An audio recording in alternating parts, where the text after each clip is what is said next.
Did you see the comments from Deontay Wilder yesterday? No, what, on the Boxing Voice? Yes. It's like he goes on this little channel. That's about all the media he can do these days on the Boxing Voice. I mean...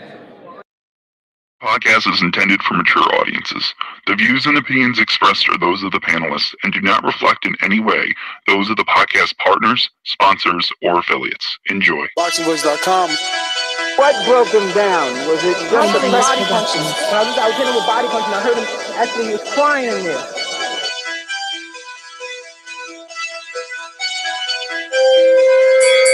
You were saying that Gibbs was crying when you hit him? Yes.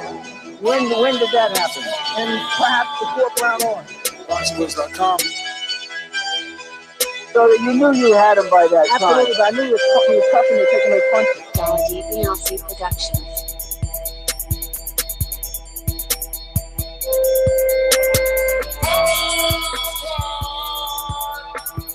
Making woman gestures like, oh.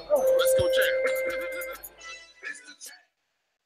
Welcome back, ladies and gentlemen, to another edition of the Boxing Voice Radio. Boy, am I excited to be back. Matt, cue the freaking fury. It's been a long time. I shouldn't have left you without a dope podcast to check. Full panel. Well, no.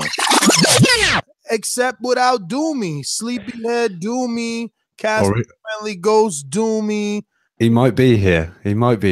Don't see him. We just don't see him. As a ghost or, somehow camouflaged in Enrique's white shirt. But we're actually here to talk way more than just Enrique and his fashion choices. We're here to talk some boxing. There's a lot to discuss. Some important, some super important. Some ain't even make it to the top 5. I don't know how the Hipster Hunter failed to discuss that Canelo Alvarez and Triple G are probably going to be headed back to doing a rematch, and we're probably going to be the, main event when it comes to entertainment again. But yeah, Canelo is on the VADA, so we got to see if you guys buy or sell him trying to, deflect negative attention by signing up to VADA. A little late. And we'll discuss some other guys who allegedly may or may not be on that list. We're also going to talk the big news that's been circulating through all social media and all boxing publications. Adrien Broner turning down a deal from Eddie Hearn and DAZN. Apparently, Broner was not interested in a slave contract, which white promoter Eddie Hearn allegedly made to him. Now, there's memes going around with, Broner's purses, his alleged Nevada or whatever commission reported purses. Now, Nestor Gibbs has been telling you on this channel for years how these Heyman fighters have always told me there's other checks. Today we'll discuss just how true that is, because Broner did decline the offer from Eddie Hearns. But there are a lot of other fighters jumping out the woodwork saying, hey, sign me up to that slave contract. I'll take some of those big $1 million that big old Eddie Hearn is throwing around. I'll tell you what he's not throwing around, though. A guaranteed contract signed, sealed, and delivered between Anthony Joshua and Deontay Wilder. I guess we'll talk about that as well. Danny Garcia, Shawn Porter, purse bid mañana. Why did it have to go to purse bid? I remember we did a show on this thing and how they were supposed to fight for this, the vacant title. And I said, Danny has to make me a believer again. He's got to accept the fight. He didn't accept the fight. Like, why two guys that are signed to Al have to go to purse bid? I don't know. You tell me. We'll discuss it. David Benavidez. I need to drop the fucking ball soundbite right now. How did Al Heyman not get this guy signed as his advisor? And if he is, does this mean that the Cold War is over? Or was there never really a Cold War between Al and Bob Arum? Because David Benavidez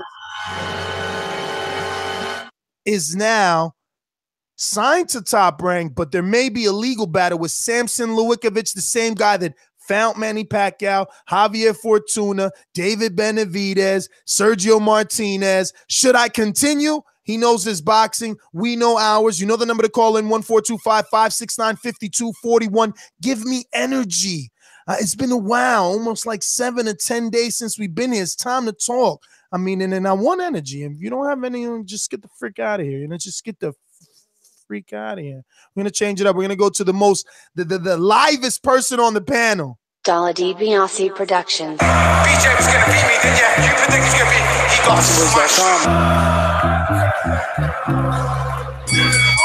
Why is Wilder so damn nice, brother? This guy has been pro for like 8 years, 9 years. If Wilder wants some of his work, you can definitely get it on ASAP. BoxingVoice.com. Yeah, welcome back, everybody. Full panel nearly again, like Ned said. But yeah, Adrien Broner doesn't fancy the contract. Obviously, he's making more money than we get led to believe. What from purses that we see, but yeah, lots of subjects. Obviously, everyone in the panel is excited that Triple G and Canelo is going to be happening because Shiva's another party, hopefully. So yeah, let's talk about that. But yeah, Nez, who are you going to go to next? It's a mystery. I don't know, man. I wanted some energy, so I know when I need energy, I know who to go to. I'm telling you. Yeah, maybe not me at midnight. Yeah, I just want to say I saw fight too. Stay focused, stay working my dad. I saw fight too. If he comes to fight, then I'm going to look for him. I saw fight too. I think you accurate. Yo, thank you. Welcome to the Boxing Voice. Yes, we're all fans of the sweet science, the sport of the world acknowledges as boxing. Every character, every humble loss in the post-fight interview. But what we admire most is the unknown direction of the advisor, the possibilities and the announcement of the promoter. However, I'm a little bit sick. The detours, the swerves open up new navigations, and we refuse to flinch. I'm speaking for myself. Maybe you join me, right? So we count the back with speculations. Why is it a fact or is it fake news surfacing onto the shorelines that we call the public, right? I feel poetic right now. So yo, with that being said, right? I know Anthony Joshua was courtside during the Golden State Warriors versus Houston Rockets. And my immediate reaction was that he's here for business in the US, that is. Against the Bomb Squad, but nothing broke, right? Yesterday. And Adrien Broner publicly shuns Eddie Hearns and Matchroom slave deal, as Ness called it, on Instagram posts. Not how I called it. That's what that's what he called it. He called it, yeah. All right. Well, you also said it, but I know you quoted him. You quoted him. And then, you know, a week ago, Robert Garcia, or 10 days ago, Robert Garcia says he had a hell of an offer, but the offer is equal to what we currently get. So on behalf of Mikey Garcia. On behalf of Mikey Garcia said a hell of an offer. So my mindset right now is Eddie Hearns is playing with $1 billion deal, but we ain't getting no fight announcements with US fighters that we like Mikey Garcia, like Adrien Broner, like Deontay Wilder versus AJ. Let's get it going. What the fuck's going on here? Gennady Golovkin Productions. This is a beautiful performance against a very tough guy in Michael Johnson. How do you feel about it? Fuck that. Conor McGregor. BoxingVoice.com. You know me, Larry. From a wicked entrance, from a flip over the rock into a knockout now. When the main thing is, I just hope the guy, I wish. BoxingVoice.com. Any of you radio personalities think you want smoke? Call me Mr. Chimney. I want smoke. Hipster's here. Haters beware. I don't know what Enrique is on, but I want some of that. Shout out to him, man. Robbie, no hype, man. This is some bullshit. Come on, Ness. You should have went to me. I'm Robin the Batman. You should have went to me first, but digressing. Okay, I was trying to give the rest of the crew a chance. They dropped the ball. When you're motherfucking like new kids on the block. That's a bad analogy, but at least Justin came out of that, right? That's what Justin came out of. So it's like it's two lead singers, but the backup singers, they want some shine. So I try to throw it to Rob and Enrique. They dropping the mic, man. Yo, I'm just gonna say this. There's a scene in Deadpool 2, like the second Deadpool, where the team jumps out of the airplane, and a bunch of them don't make it, man. And I'm just saying, like, that's what this was like, man. A bunch of them didn't make it. But anyways, digressing. Ton of news to get into. Adrien Broner, Eddie Hearn. Definitely for me being the topic of the week. I know Canelo Triple G is probably the bigger event overall, the bigger news overall, but Broner, Eddie Hearn, DAZN. That to me is the topic of the boxing world. Can we chop up that? Obviously, hipster topic, more obviously not in the main 4 topics. Inoue is fighting this weekend against McDonald. Definitely want to chop up that on Friday on ESPN Plus. I think that's the biggest fight this weekend. Nothing really to write home of in terms of fights, but definitely tons of news to get into. So let's chop it up and let's get into it. By the way, Ness and Matt, I know that the talks about Canelo versus Triple G is put on social media, but it didn't like strike me enough with Broner and the way Broner did and the way AJ being at the basketball game struck me. You know what I'm saying? Say again. What? I said, I know, because you guys said drop the ball. I'm like, damn, how did I drop the ball? Not mentioning Canelo versus Triple G? Question mark. And I'm like, well, that didn't strike me as hard as Adrien Broner, just going at Eddie Hearns on internet and the way that AJ showing up at a basketball game in America. I think that's just Broner. I don't know about the AJ. I guess you'll be able to give us your insight on that when we get around to it. I don't watch other sports, so I didn't know he was there. Wow. I got a kick out of the fact that it hit social media and he's now been branded as AJ Johnson, Anthony Johnson. I believe Reggie Miller made a mistake on his Instagram Live, and now they're calling this guy Anthony Johnson, which is good if you're a Wilder fan because, well, I don't know. I mean, Wilder may get some hate. Wilder's out there with the president, the current president, so that's why I say he may get some hate, but he's with the current president for a good reason. They are pardoning, and I shouldn't say they, the president of the United States, Donald Trump, is pardoning Jack Johnson. So Wilder happens to be there alongside of Canadian, UK former champion Lennox Lewis, who seems to now have changed his tune about who he's favoring. But let's stick with the Broner topic because like Matt said and you said, this is what's moving the needle. And really, that's why this is out there, right? Eddie Hearn had to go for a guy that is for sure ratings, guaranteed, and Broner is that. Now, I guess the argument, the debate, the discussion will be, was he dumb for not taking $2 million the first fight, 2.5 the second, 2.25 the second, 2.5 the third, or do you believe the notion, the rumor? Well, I guess not the rumor, right? We would have to say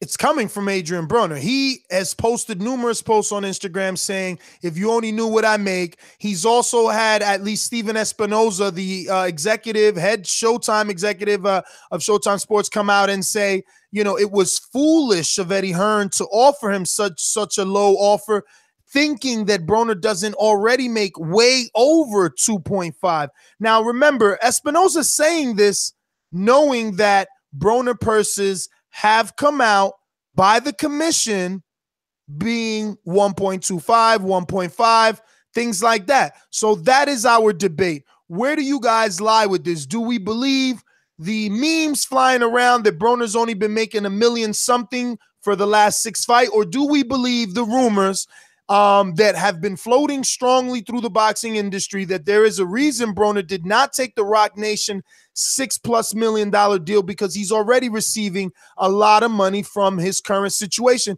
And I want to add another social media post he posted about, why would I need Eddie Hearn? I have Al Heyman. I would like some clarification, Professor. So we're saying that these purses are 1.5, where Eddie Hearn's offering 2.5, but he's getting more. And now the 1.5 is being like broadcast through social media, Instagram, Twitter, all that. No, that's disclosed purse to the state commission. So when you go to the government and say this is how much I'm making, that's the disclosed amount he is making. All right, publicly. Now on the flip side, is there a possibility that there is also more money coming from somewhere else, like another 1.5? You're a businessman, and obviously you don't want to shoot yourself on the foot live on air, but, I'm sure you've received tips that you didn't file for taxes for. Of course. So what I'm saying is that's true. But there is somehow somebody else got to claim that they gave 1.5 million somewhere else if 2.5 million is too small for Adrien Broner. I believe that he does get money elsewhere outside of boxing because we hear how a fight purse was this, but he generated this after all said and done, and it becomes a bigger number publicly, right? And we've had PBC fighters off the record tell us they made 7 figures worth in undisclosed backroom checks. That is not the guaranteed payment that we're talking about. 7 figures worth. Right. Now, having all that into perspective, right, we can say we got to believe Adrien Broner turning down an additional 900,000 to $1.2 million, that $1.2 million has to be real. Like there has to be real money that he's making over. I believe Broner as well. I'll tell you why, because he already had a big Rock Nation deal. Exactly. Rock Nation deal offered. It had HBO attached to it. He said no. He's not going to be continuously ill-advised. He's one of the most popular fighters in boxing. He's making the money he's making. I would bring around with a house. He's got a house around his neck. Right. Come on, bro. Like, a house in New Jersey. Right. Quickly though, just interjecting here. Why can't Adrien Broner still, let's say, sign to Eddie Hearn and get a additional $1 million per guarantee, and still get the backroom checks from Heyman, a la Daniel Jacobs with HBO, Eddie Hearn, and still sign to Heyman as an advisor? That's why the slave deal. I mean, obviously, if he could do that, it would have been done, right? Because Eddie and I understand. I'm curious as to why that cannot happen, because it seems Daniel Jacobs has allowed that to happen. Cannot speculate. Daniel Jacobs doesn't do the ratings that Broner does. Maybe Broner's a hotter commodity to Al Heyman and Heyman Boxing and Showtime Boxing than Daniel Jacobs was. Can I speculate? Right, the man with the $1 billion to budget a fight. Well, out of respect of legendary boxer, one of our ringers, it's not $1 billion. It's 200 and something million for the next 2 years. It's 125 million per year. It's a 2-year option, and then there's another 4-year option. Then it's 8 year, another 2-year option on top of that for 8 years. So it's about 250 million for the next 2 years. All right, so the man with $250 million right now with the biggest money in the game, in my eyes, right? Yo, FYI, casual. That's half of Heyman Boxing budget when PBC was established. They had like 500 and something mil. Right. So okay.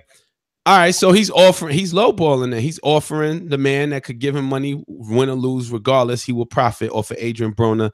Adrien Broner deserves more. Bid. Well, this is the problem I have. Offer, you got to come back. This is the problem I have with Broner, and I hope he's paying attention like he loves to do. Why can't you just simply negotiate off social media?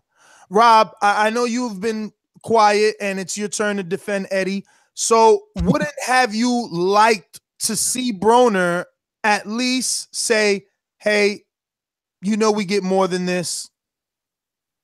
Don't label Rob that, but go ahead. What? Well, he's here to defend. Way to go, Enrique. Way to defend Rob. You don't need to label us, Ness. Come on. Why is he not? Because maybe he loves Broner and he wants to defend. Nah. He just gave the public a reason. I commented. This is, you know what it is. You know what it is, Rob. Enrique's been out of the TBV fam chat for a long time, so he has no clue of your obsession with DAZN. So really? Take it away.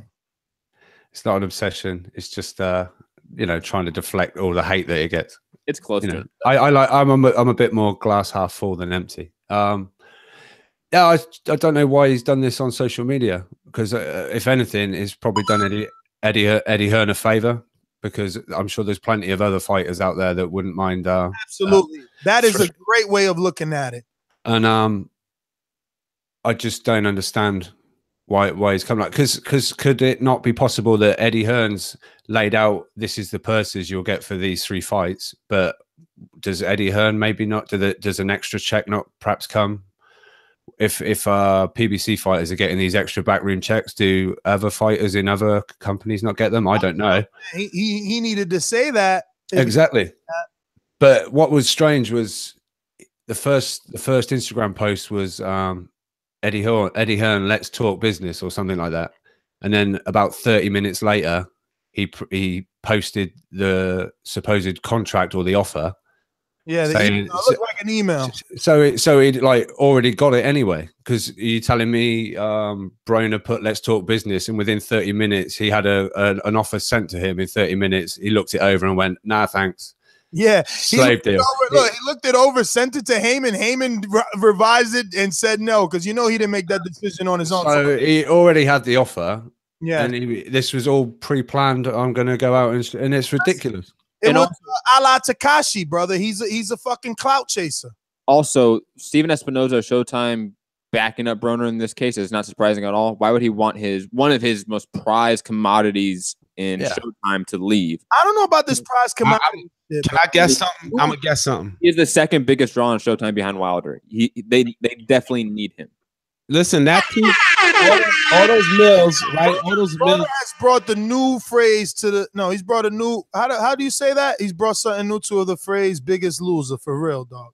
Listen, all those M's being thrown out have to be split up, right? Since Steven Espinoza's talking, I think he has to get some of that. Obviously, Al Heyman has to get some of that. Obviously, whoever is behind AB Promotion has to get some of that. And it doesn't sum up for Adrien Broner getting the chunk of change that he wants. Maybe that 1.5 million is all his purse. Maybe it doesn't have to be split up. You know what I'm saying? So I'll tell you one other thing, Enrique, that you might not remember. One of the PBC fighters who does make multi-million dollar fights told us, in order to make $1 million, you got to make $2 million. Okay, so that 2.5 ain't enough for his corporation per se.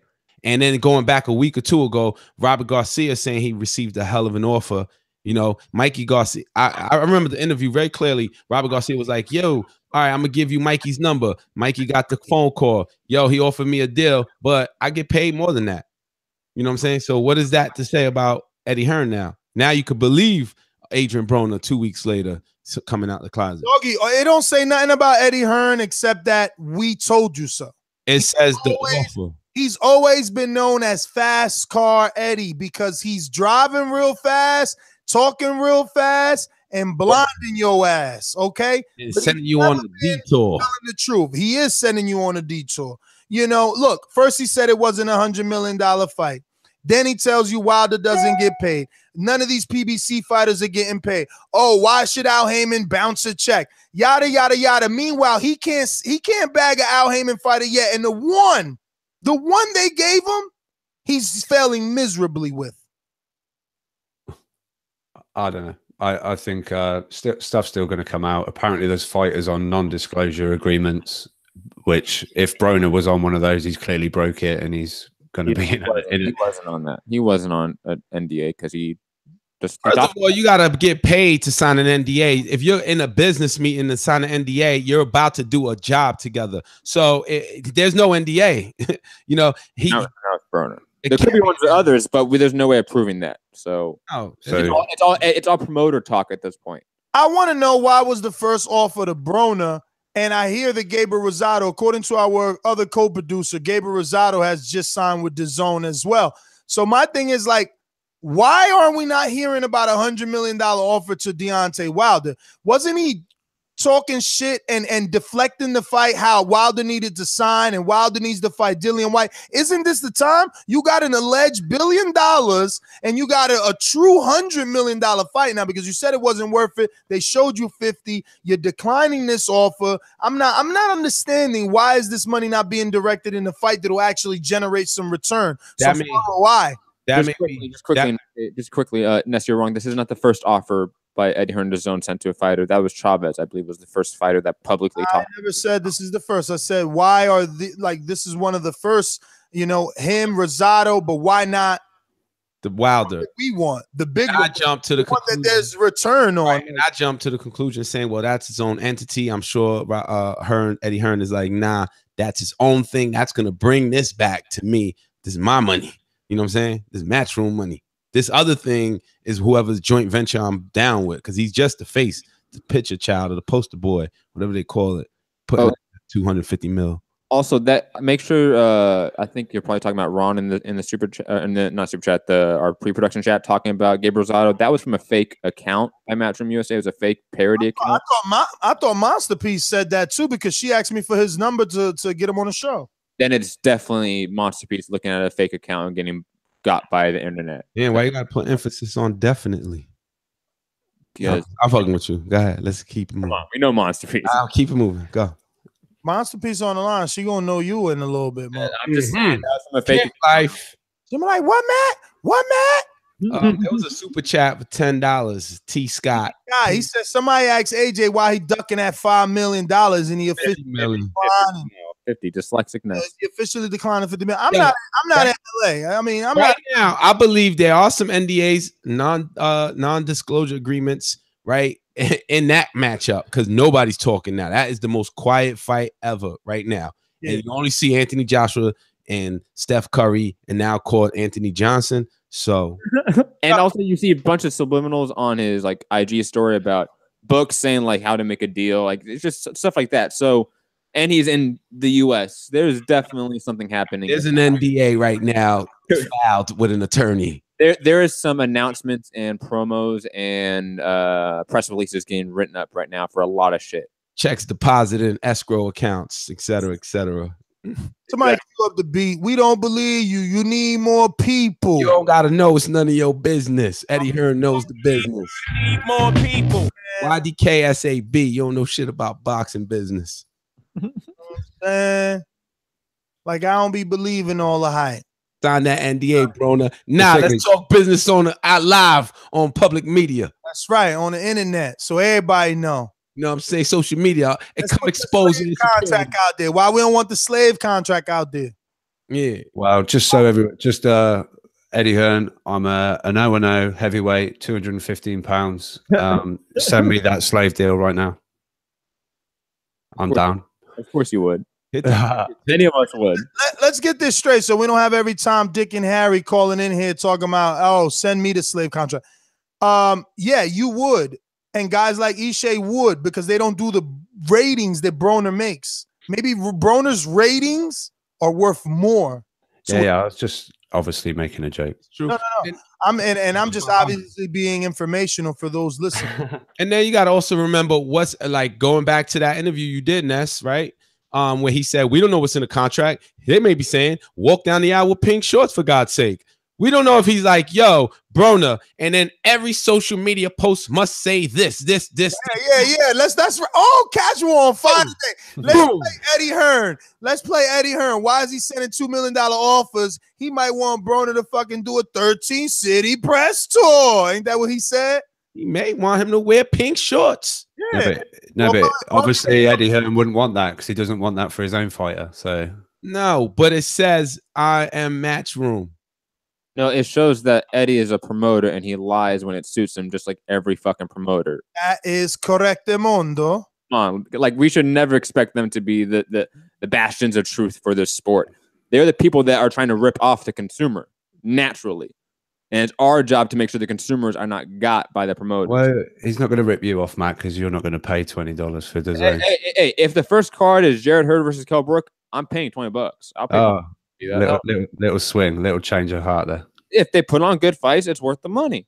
But you were instantly shitting all over it. Instantly, I'm not paying $20. I'm not paying $20. What fights do they have on the table? The part about this for me is that Matt said he'd pay for 147-pound, busted up, broken orbital bone face, Kell Brook. For the month? Hell yeah, $20 for the month, and then I'll see some other shit that month. Heard. What's wrong with that? Yeah. We want they've got Heard down as like this crazy. Who's they though? Who's they though? Doesn't matter. Be clear. Who's they? Yo, this is what I don't get about UK fans. Like, you really about to back Kell Brook in this fight, Rob? Why wouldn't I?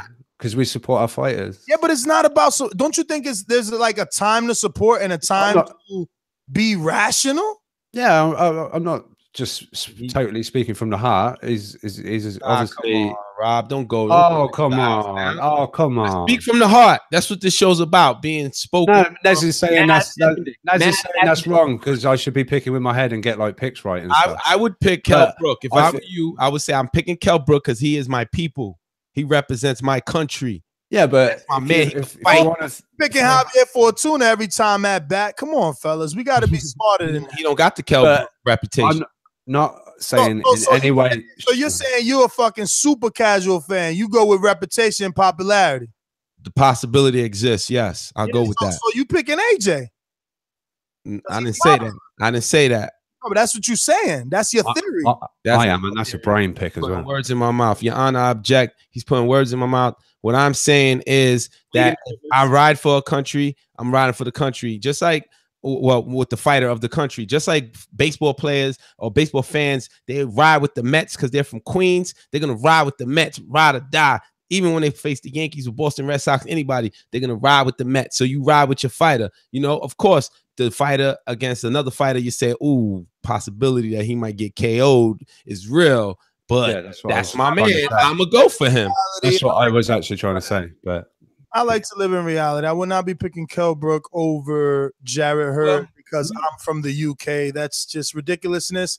But we do have Miss Pretty Beast, Raquel Miller, former Olympian, on the show. Let me bring her on. Raquel, are you there? Yes, I'm here. Thank you so much for having me. No, thank you for being a part of the show and for giving us this opportunity to interview. I know fighters are usually busy, and you should be in camp, right? I'm in camp. I'm actually going to be headed to the gym to go spar in about 45 minutes. So, you know, making time. Sparring. Tired as hell, but making time. You know what time it is. So, and then just to clarify, so I didn't get to go as an actual Olympian. I went as an alternate to the 2012 games. So, you know, just kind of want to make sure that that's clarified. But, you know, we out here, we grinding, we pushing. Well, we have a lot of alternates that have succeeded. Robert Easter was an alternate, wasn't he? We went together. That's so Robert right. Easter and I were actually all at those Olympics together. So it's a couple of us from those games that are, you know, doing our thing and moving up in the ranks. He's definitely done it already. He's a champion. So you're on the right path. But once again, thank you for being on. Obviously, we met at the Canelo and Lainez, so it was a pleasure. Just first, let's start there. What brought you to Lainez Triple G? So, you know, I definitely came out to support the ladies of Kylie Reese and Cecilia Brækhus and just wanted to be a part of history and support women boxing as a whole. Plus, you know, I'm a California native, so if I can actually make it out there, I'm coming out there to support for sure. Now, how'd you feel about that decision with the Cecilia Brækhus fight? I thought that the decision was the correct decision. I thought that Kylie Reese didn't do enough in the first half of the fight to really get the decision. But I thought that, you know, once she started believing in herself and realizing that she had the power and that she could step to Brækhus, I think that changed the attraction of the fight. And if she would have done that a little bit earlier, you know, we might be looking at a new champion right now. Yeah, it was definitely an entertaining fight. A lot of back and forth action, but it felt like the crowd maybe thought Cecilia lost that fight. I think the crowd definitely thought that Brækhus lost the fight, but then a lot of times when fans are watching the fights, they're watching it from a span perspective, and they're not really looking at it from a boxing standpoint and actually scoring the rounds how they get scored. So, you know, just because you get a knockdown in a fight doesn't mean you win the fight. Now, did I think that she dominated a lot of the end portion of the fight? Yes, I think especially from round, I think it was like 6-8. She dropped her and she hurt her. A lot of back and forth action. She started pressing it, but I didn't think that was enough to get the decision, but it was pretty fun to watch it. I thought that it was a great showing for women boxing as a whole, you know, show that we can get in there, show skills, show determination, show grit, you know, get up off the canvas and keep pushing. I was really excited for those ladies and, you know, looking at that spot, eyeing it for myself. So I have a ton of questions and a bunch of hosts. I'm going to just keep putting them on a back burner because I want to know, like you said, 2012 alternate. Why 6 years later are we finally, like, I obviously knew about you because I followed the whole 2012 crop, Christina Cruz, everybody. So I knew, but I also knew, like, where'd she go? Everyone else became pro, was on Showtime. The only one that didn't go Showtime and Al Heyman was Joseph Diaz Jr. And you kind of, I mean, I'm a hardcore. I didn't know where you went. And you only have 5 fights now. So what happened between 2012 and present day? Well, I actually went for the 2016 games as well, and I went to the Olympic trials for those games as well, and I got a bronze medal. So I stayed around the amateur scene because I wanted to go to the Olympics, and I went to the 2012, you know, trials I just stated. So that's why I didn't go and turn pro right after those games. I'm actually a late bloomer in boxing, and I got blessed to go to the 2012 games, but actually at that time, I had only been boxing for about a little bit under 2 years. So I was still really fairly new to the sport. And I just got blessed to do really well. And, I worked really hard. I got to go to the Olympic trials that year. And I only had, I think, when I went to the trials, I had about 11 fights or so. Made Team USA. I went down to the 52 weight class because 165 was the women weight class for the Olympics. But I was naturally at the 152 weight class. And so went back there, won the national titles, went to the Worlds. So basically, it was just for me getting the experience, getting to go international, fighting on Team USA. I wasn't in a huge rush to turn pro because, like I said, I had just started boxing at that time. And it was, all fun for me just to be able to get the experience. Now, do you feel that that was the right choice, being as though you were able to get the experience, you were able to now to get a bronze medal, which will help you obviously in terms of promotional contract and moving forward as a pro? And now is when women's boxing is hot. I mean, 2012, it wasn't 2018. It's just exactly.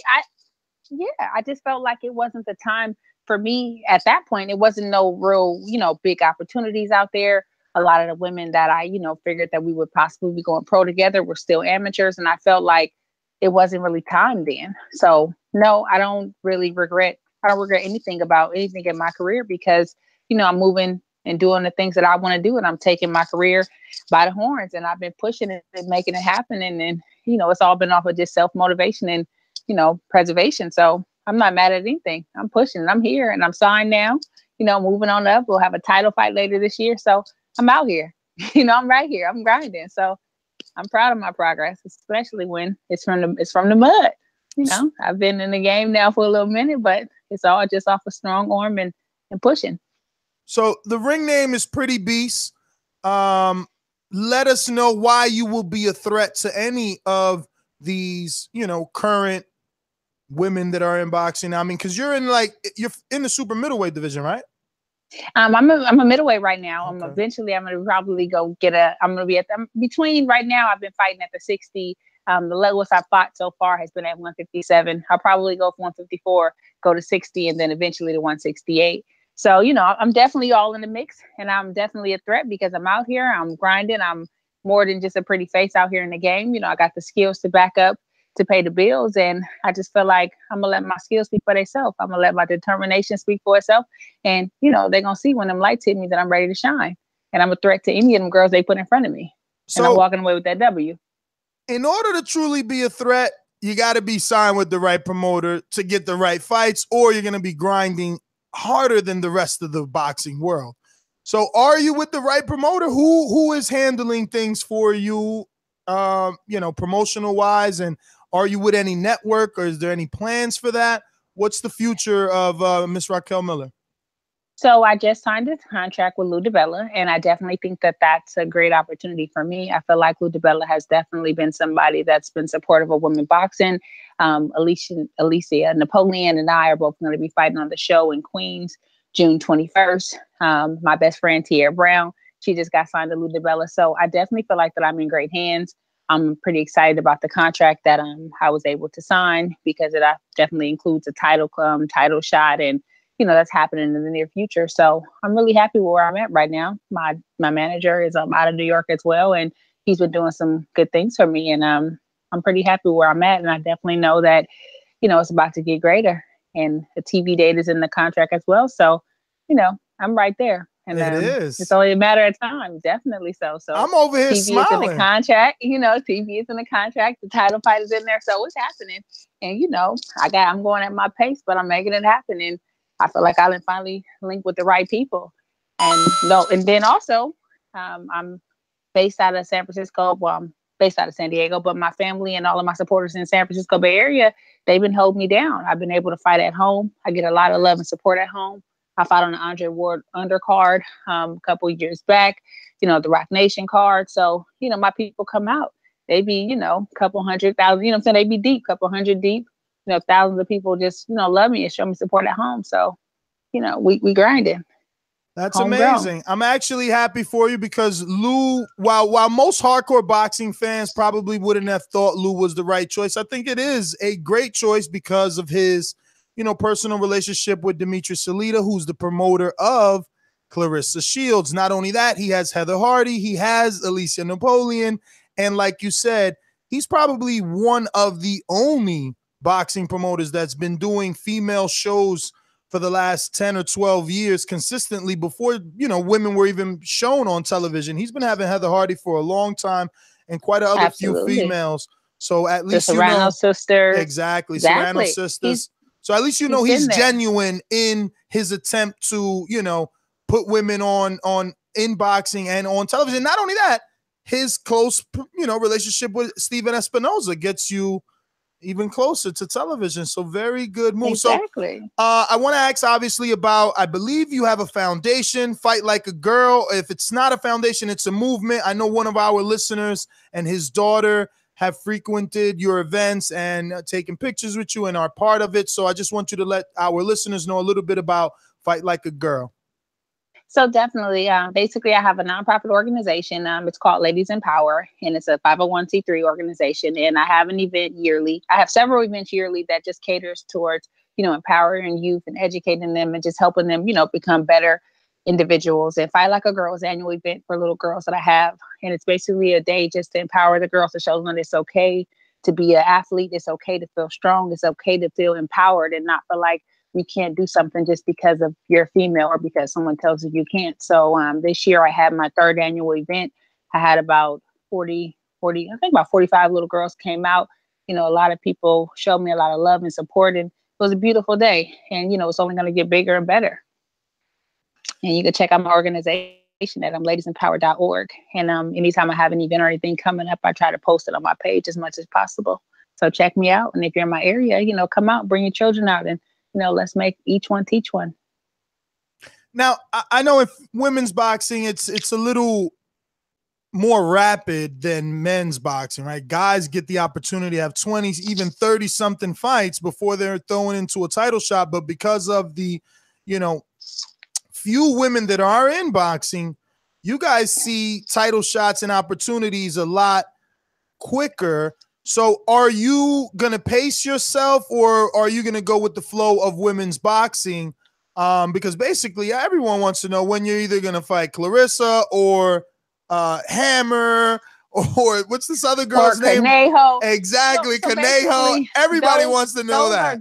It's going down. I mean, you know, you guys know that this is boxing, and you know, we're all gunning for each other. We're all eyeing for each other. You know, I just signed my contract, and that's been something I've been very vocal about with my management team. You know, it's definitely about, you know, getting out there and getting the exposure. But, you know, I already asked my promoter, can we go there with Conejo this year? You know, like, hey, we can, you know what I'm saying? They've been calling for me. I'm here. And really, it's just about this time, you know, getting the fights that the promoter put in front of me. But if you asking me and it's on a personal level, they're looking for me and I'm looking for them.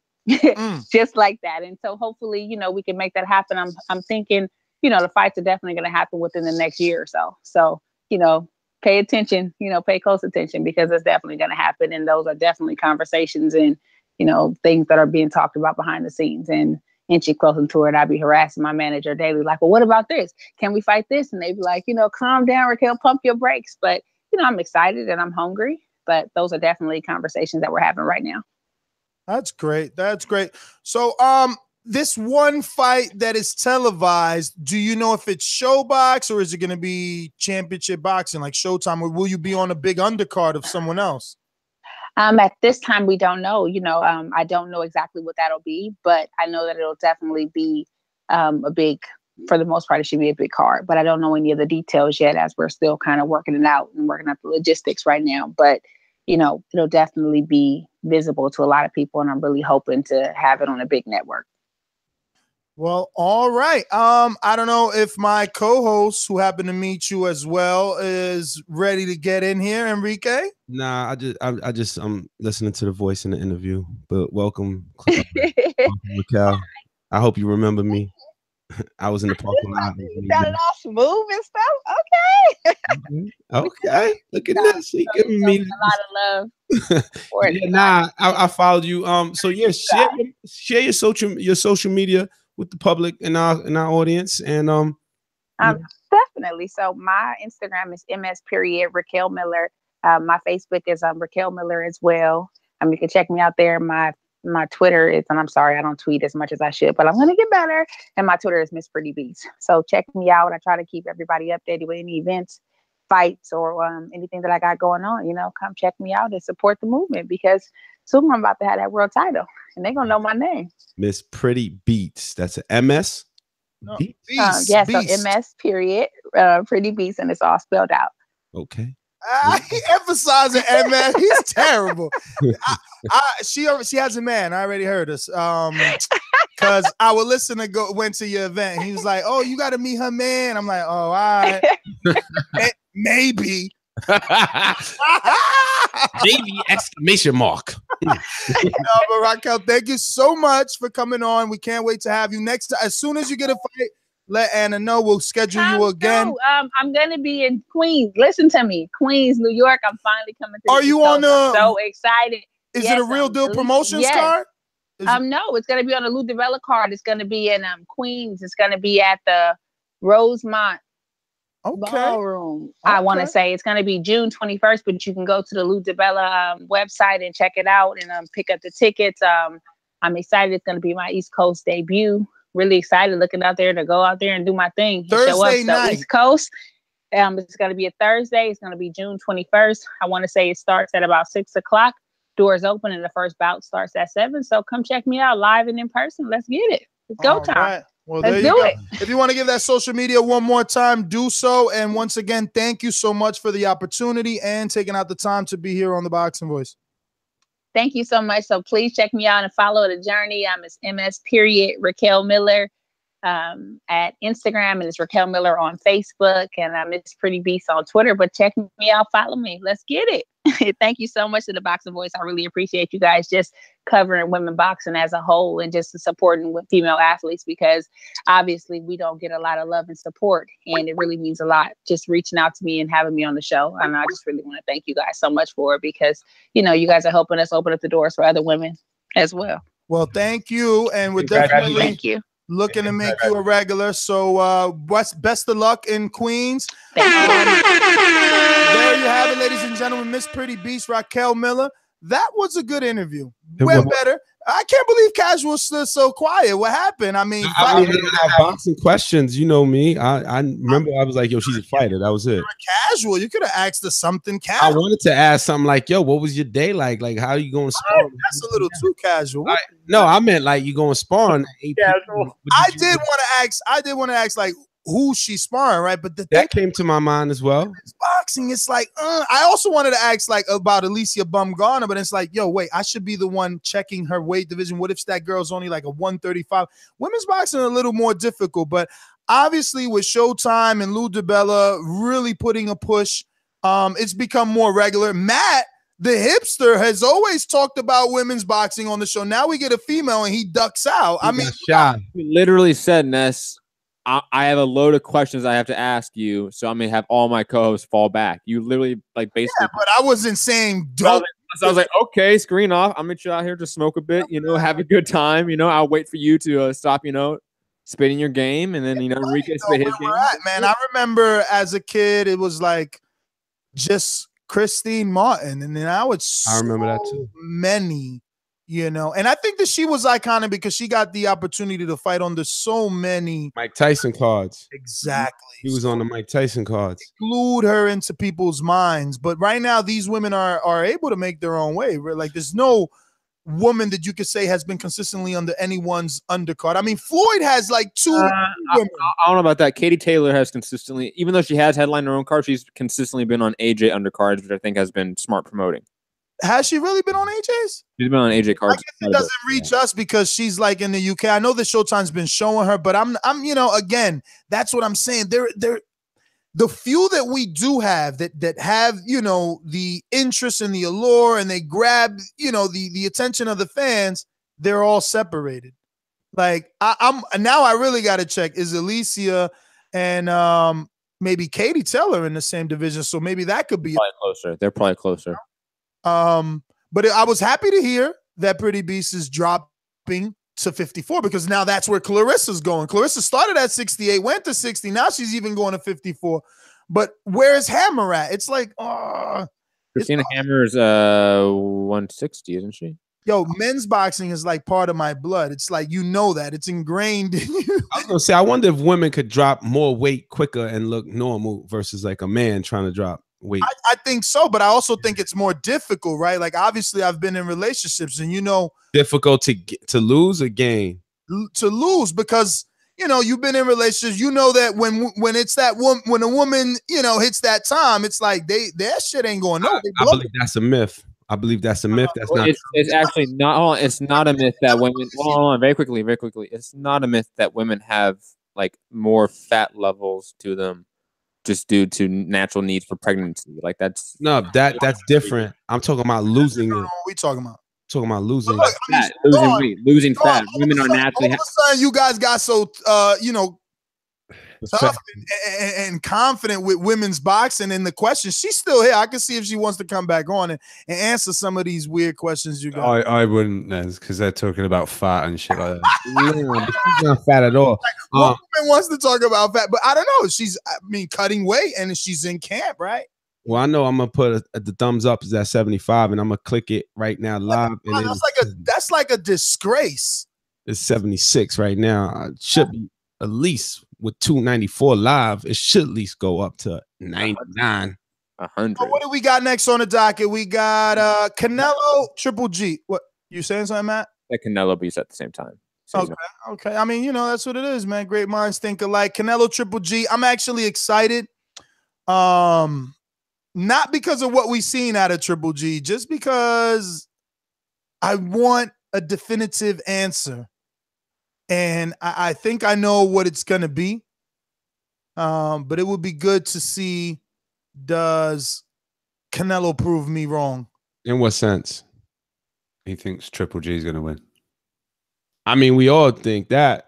I don't know if we all think that, because I ain't saying that. I mean, I guess. Okay, let me correct you. What are you saying? What are you saying, Ness? I was confused by that. I've always thought Canelo was gonna win, and then after watching that first fight, and you know his swag, he looked like he looked like James Brown in there. I'm like, nah, man. Look, I think now it's a matter of him being a little more active. But Triple G's also not the same. I mean, look at the success that Lainez had. And obviously, the people are going to say, yo, he knocked him out in the very next round. But those weren't Canelo punches landing on his face. Those were Lainez punches landing. I mean, I'm just saying. I think Triple G respects Canelo a lot more than he did anybody else. And, you know, Canelo took his best shots. I'm just really excited for this fight. And just the laws of man, right? Like, one is on the way up and one is obviously on the way down. Yes, momentum is key for this fight. Just like it was for, like, let's say the Wilder Ortiz fight. Like, age is a factor in fighting. This is the fight game. This is the sporting game. Age and father time kills everyone in this sport. Everyone. Even Mayweather was starting to look old as he was still winning, but he was looking old. He wasn't the same Mayweather. I disagree, man. That old It's not the same Mayweather styling on Arturo Gotti. Come on, Didn't man. Triple G take Canelo shots pretty easily as well? I mean, you also saw who just fought Stevenson. I mean, I like how Robbie tries to be the other side, but remember that no one was calling Canelo a knockout puncher. No one had him pegged as the most feared middleweight. So for Canelo to take Triple G's punches, that's something. But for Triple G to do it, it's nothing. Canelo was never perceived as a killer. No, I'm just saying he absolutely smashed his face with one as he was backing into the corner, and Triple G, like, just, it's like when someone used to punch Mr. T on the fucking A-team. He just That's hyperbolic. That's hyperbolic. Canelo's promoter, on the other hand, was, you know, co-signing that there may be a knockout. Remember that? Yeah, but he's a promoter. Like Matt said about the other promoter. They're supposed to lie to swindle you. I mean, we won't go all the way over there, but you know, Canelo's good, but Triple G is awesome and crispy and accurate. You know what I'm saying? So him saying his punches didn't hurt, I don't believe it. I think he was more on the defense the other half of the fight, the second half of the fight, and that's why it was a draw. But it could have been argued that Triple G won. Digressing a little more to the topic, both guys are now in VADA, the clean boxing program, 365, whatever, random drug testing. Are we for sure thinking that this fight's happening next in September? Are all the roadblocks done? It looks that way. I say book the hotel rooms, guys. It looks that way. But what I'll say is this: I don't know if you guys still follow this guy, Angel Heredia. I'll give you guys a quick update. He's like another Alex Ariza, Victor Conti. He's a strength and conditioning coach, but he is educated, went to school, kind of a chemist, I believe. So if you check his most recent posts, Matt, I mean, all he's doing is shitting on VADA. He's putting out like, I don't even know what the name of it, bro. It's like he has a stigma on his name, and that's why he's doing that. So let's keep it 100. Well, no, but that's what you're supposed to do. Bring up your opinion on the subject, but also remember that he's still questioning the drug policy of VADA, the one that we hold. I think people are conflating VADA with the clean boxing program. Those are two very different things. So all the VADA testing that's being done, because think about VADA as a agency that WBC is licensing out and hiring out as an independent testing contractor, right? So VADA is just doing what they're getting paid to do. They're not in charge of the suspensions. They're not in charge of who gets tested, when they get tested. They're not in charge of that. The WBC and their clean boxing program is in charge of that, and their funds is what funds the VADA program. So when people want to shit on VADA, they really want to shit on the clean boxing program. I think people are confusing which one is which and who's really in charge. Just for clerical sake. Because what I just learned was that if you're in another what's it called? Another body? A sanctioning body, champion of another sanctioning body, that doesn't matter. You get ranked at, let's say, WBC, so you don't have to enlist into the VADA, anti-doping and voluntary sign up.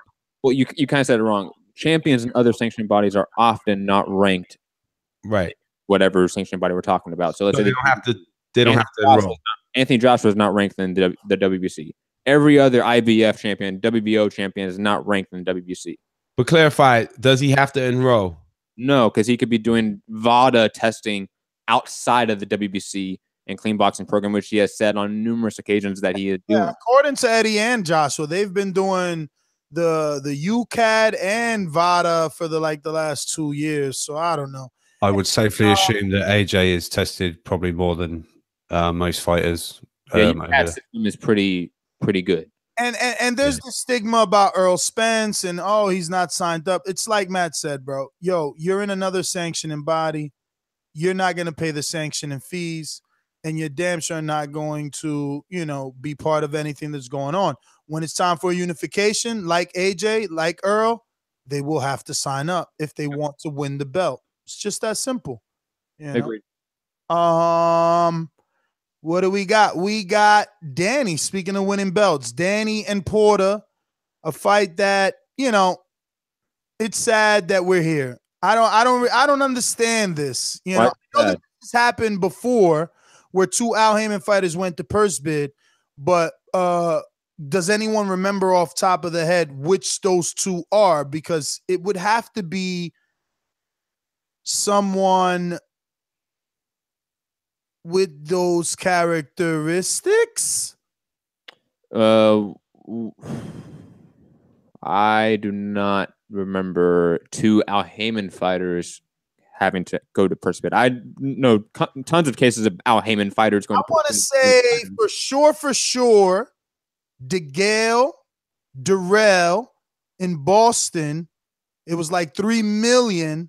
And first bid, and I was like, holy shit. But you have to remember, at that point, Eddie Hearn and James DeGale had much more of a relationship at that point in terms of promotional relationship. After that, it seemed like the promotional contract was up with Eddie and No. James DeGale, I don't care about promotional. James DeGale was a Haymon fighter when he fought when that purse bid. No, I understand, but I'm saying when most of these Al Haymon fighters don't have promotional contracts, right? Like Danny Garcia doesn't have a Mayweather or Lou DiBella long-term promotional contract. He doesn't. Same with Shawn Porter. None of them have long-term promotional contracts with any single promoter.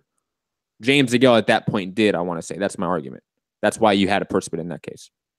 Oh, okay. I get you. Because right now there's no promoters that are theoretically should be fighting for this fight. Like probably you can have Mayweather promotions bidding on it, Lou DiBella promotions bidding on it, but they're all Haymon promoters. Like there's no rival promoter bidding on this matchup. I'm glad I listened. I was about to flip out. Like, what are you talking about, man? Yeah, I don't know, man. I don't know. Like I said, help me name another Heyman. This is what I'm saying. This is why this is weird to me. It's like I think one doesn't want this fight. Like, how do you go to purse bid? Like, who? So, like, it doesn't even make sense.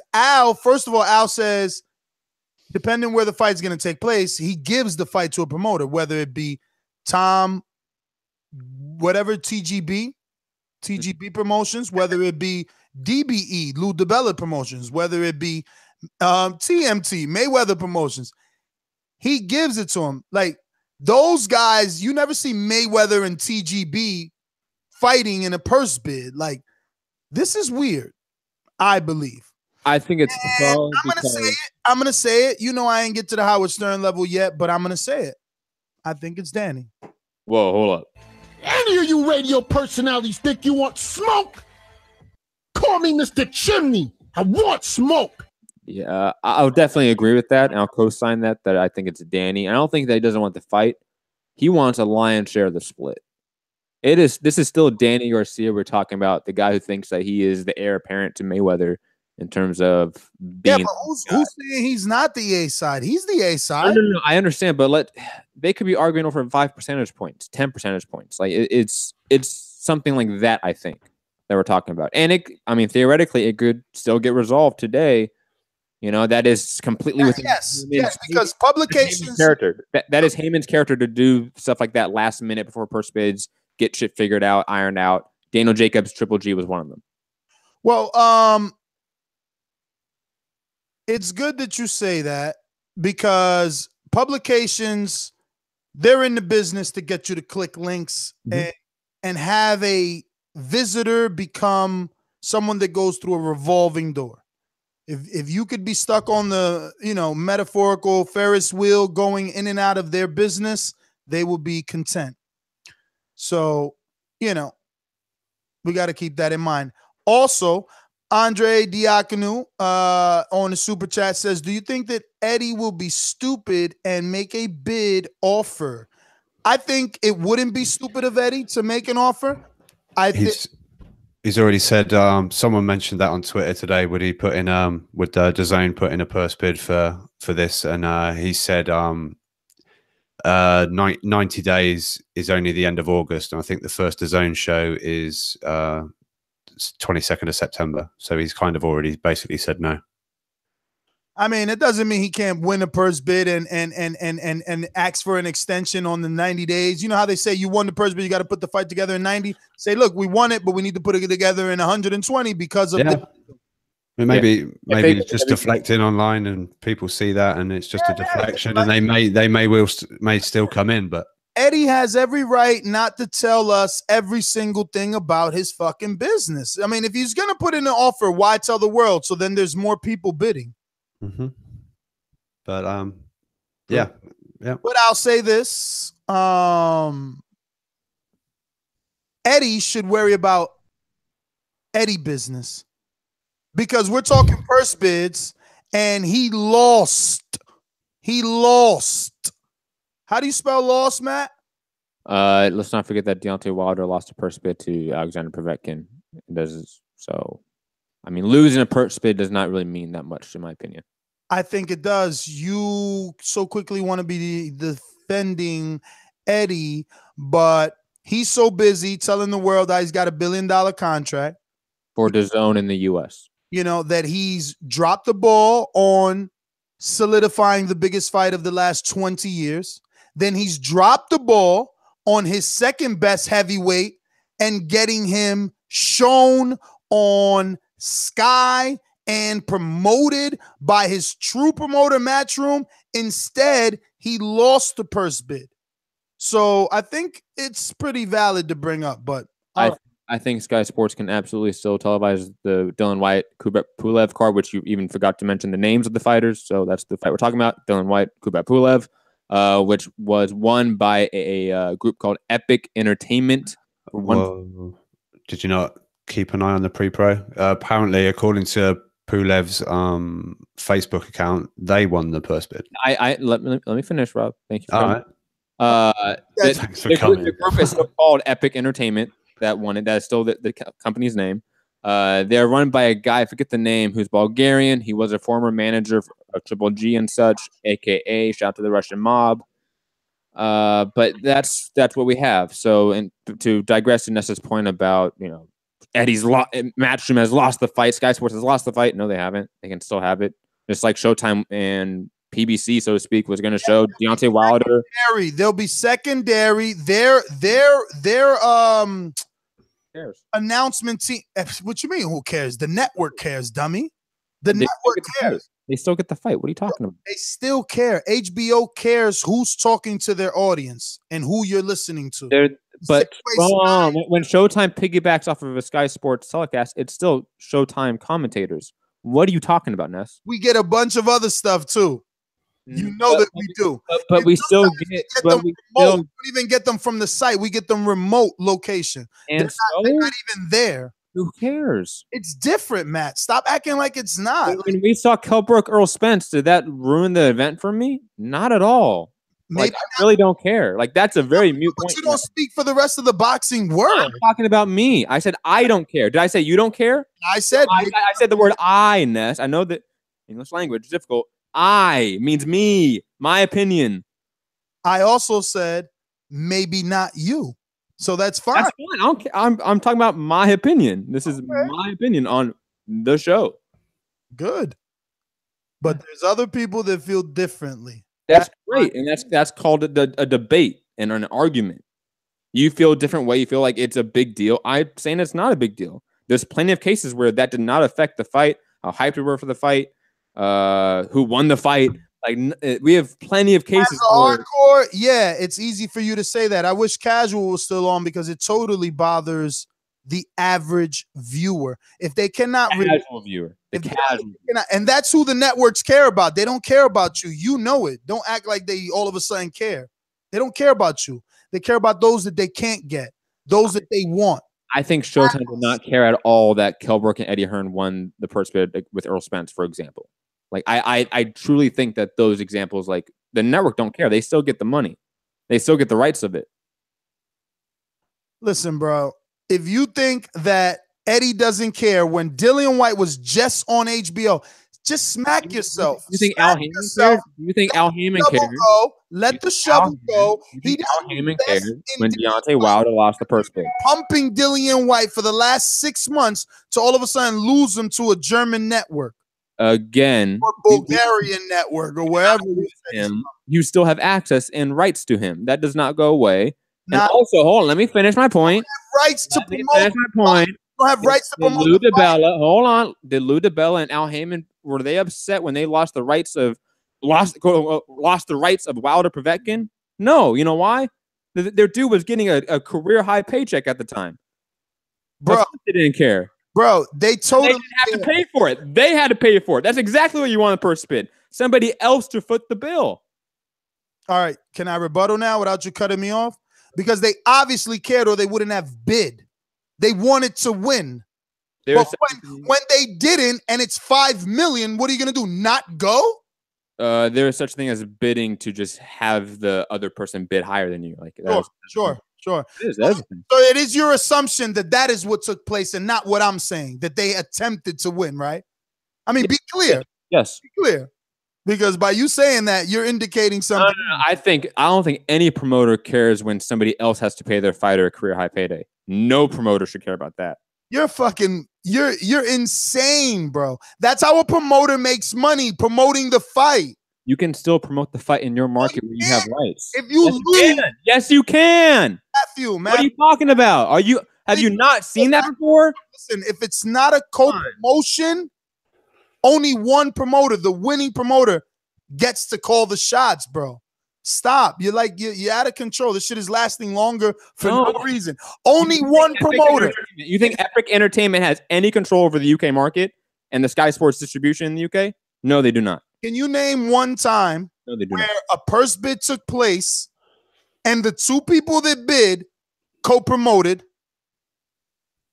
I can definitely think about purse bid, no. But I can definitely think of co-promotion. So. Exactly. Right. So let go of the shovel. But I'm not talking about promotion. I'm talking about network. Co-promotion. I'm talking about network. excuse me, in a purse bid. They're not gonna all of a sudden talking about network. Care, bro. How the fuck do you not care when you had a third party about network? Third party coming from nowhere and steal, but you didn't care. Yes. All right. The networks do not care. I'm letting it go because you're, you know. I know how you are. I'm arguing the networks do not want to be a hill. David Benavidez. Oh, hold on, let me finish my point. That's why. Ness, stop cutting me off, motherfucker, please. Well, I was done. I'm not. Let me finish my point and wrap up my thought. You're trying to rebuttal now. That's what you're trying to do. Finish my point. You went first, remember? I went after you. Oh my God, let me finish my point, please. It's not just your show. It's not just your show, fam. What are you talking about? Did I say that? Well, you're not letting me finish my point. Let me finish my fucking point. Are you forgetting that you went first? And that means what? That I can't talk about something? No, you gave your argument. I rebutted. And I'm not done, motherfuckers. Like, I don't understand why that's so hard to comprehend. A lot of motherfuckers. I triggered you.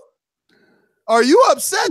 I'm not upset. Just let me finish my fucking statement, motherfucker. Okay. This has gone on so long that it's turned casual into Doomsday. It's camera's got. Again, the networks do not give a fuck about who's promoting the fight when they still have rights to it.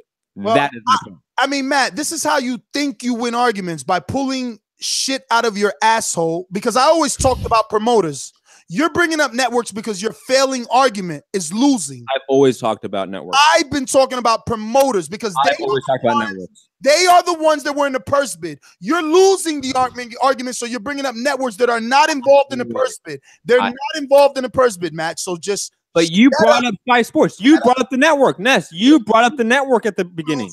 You lose. Ness. They're not involved in the purse bid. But Ness, you brought up Sky Sports. They're not involved. But you brought them up. I didn't bring them up. You brought them up. So why did you bring them up? Promoters are the ones involved, not the network. Then why bring them up? Let me know when you tell me a network is involved, then I'll shut up. Then why did you bring them up? Because you brought them up. But I mean, you brought it up. I don't know. You brought up the network, Ness. That's what I was refuting the whole time. You said Sky Sports lost the fight. Those were your exact words. Sky Sports lost the fight. I said, which is fucking stupid to say. I opened my argument by saying Eddie should worry about his purse bid instead of Danny and you said Sky Sports lost the fight. That's what I'm debating. So you do not understand the English language. I'm not upset, but you don't understand sometimes. It's okay. You are. Seems like you are, because I do recall saying Eddie should worry about his purse bid. I'm not arguing about that, Ness. I'm saying you said Sky Sports lost the fight. No, what happened here, Matthew, is that you want to get hung up on Sky Sports when you clearly know that two promoters could bid. So there's no need for us to talk about those guys that you are. But you brought it up. So why did you bring it up? If I brought up the fact that Eddie should continue to worry about Eddie and Matchroom purse bids. That is what I brought up. But Ness, your exact words. A weak technicality about a word that I said so that you stop. It's not a word. It's not a word. I'm not gonna let you. It's not a word that you said, Ness. So Ness, you said a network lost a fight. That's implying the network is not showing the fight. That's what you implied. No, what I implied is that Eddie should worry about his own purse bids. I'm not arguing about that, Ness. And I'm not arguing that right now. I'm arguing about your statement about Sky Sports losing. Is it okay to move on now?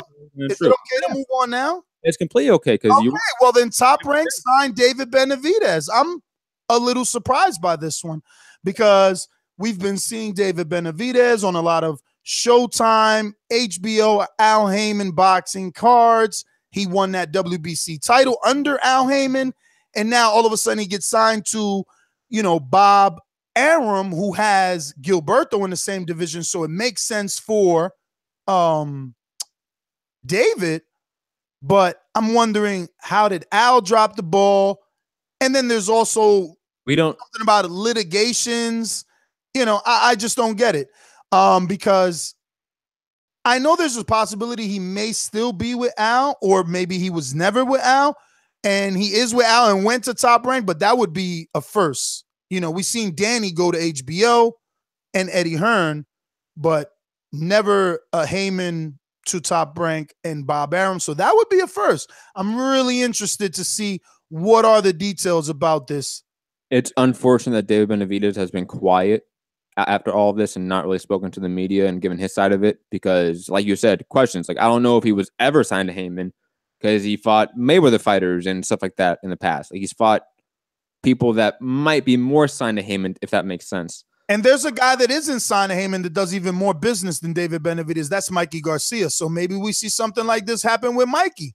It's entirely possible that he was never signed to Heyman, but I think that doesn't, dissolve the point or, ruin the point of like that it was shocking that he signed a Top Rank and that now it's in a current legal battle between Sampson's boxing and obviously Top Rank boxing.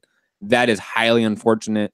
Sampson's always been a very nice guy, so just want to say, salute to him. It's a weird situation to say the least, and it's the crookedness of boxing. Like, we've seen this before.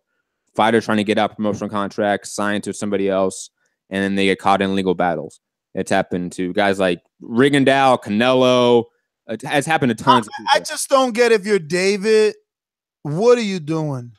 I mean, like, a unification with Gilberto isn't big enough to the future upside of staying in that Heyman world. He has the potential of all the 68s moving to 75, himself moving to 75 and bigger. Let's not forget that this is a very young kid that started over 240 pounds. Like, he dropped down, so he could easily move up.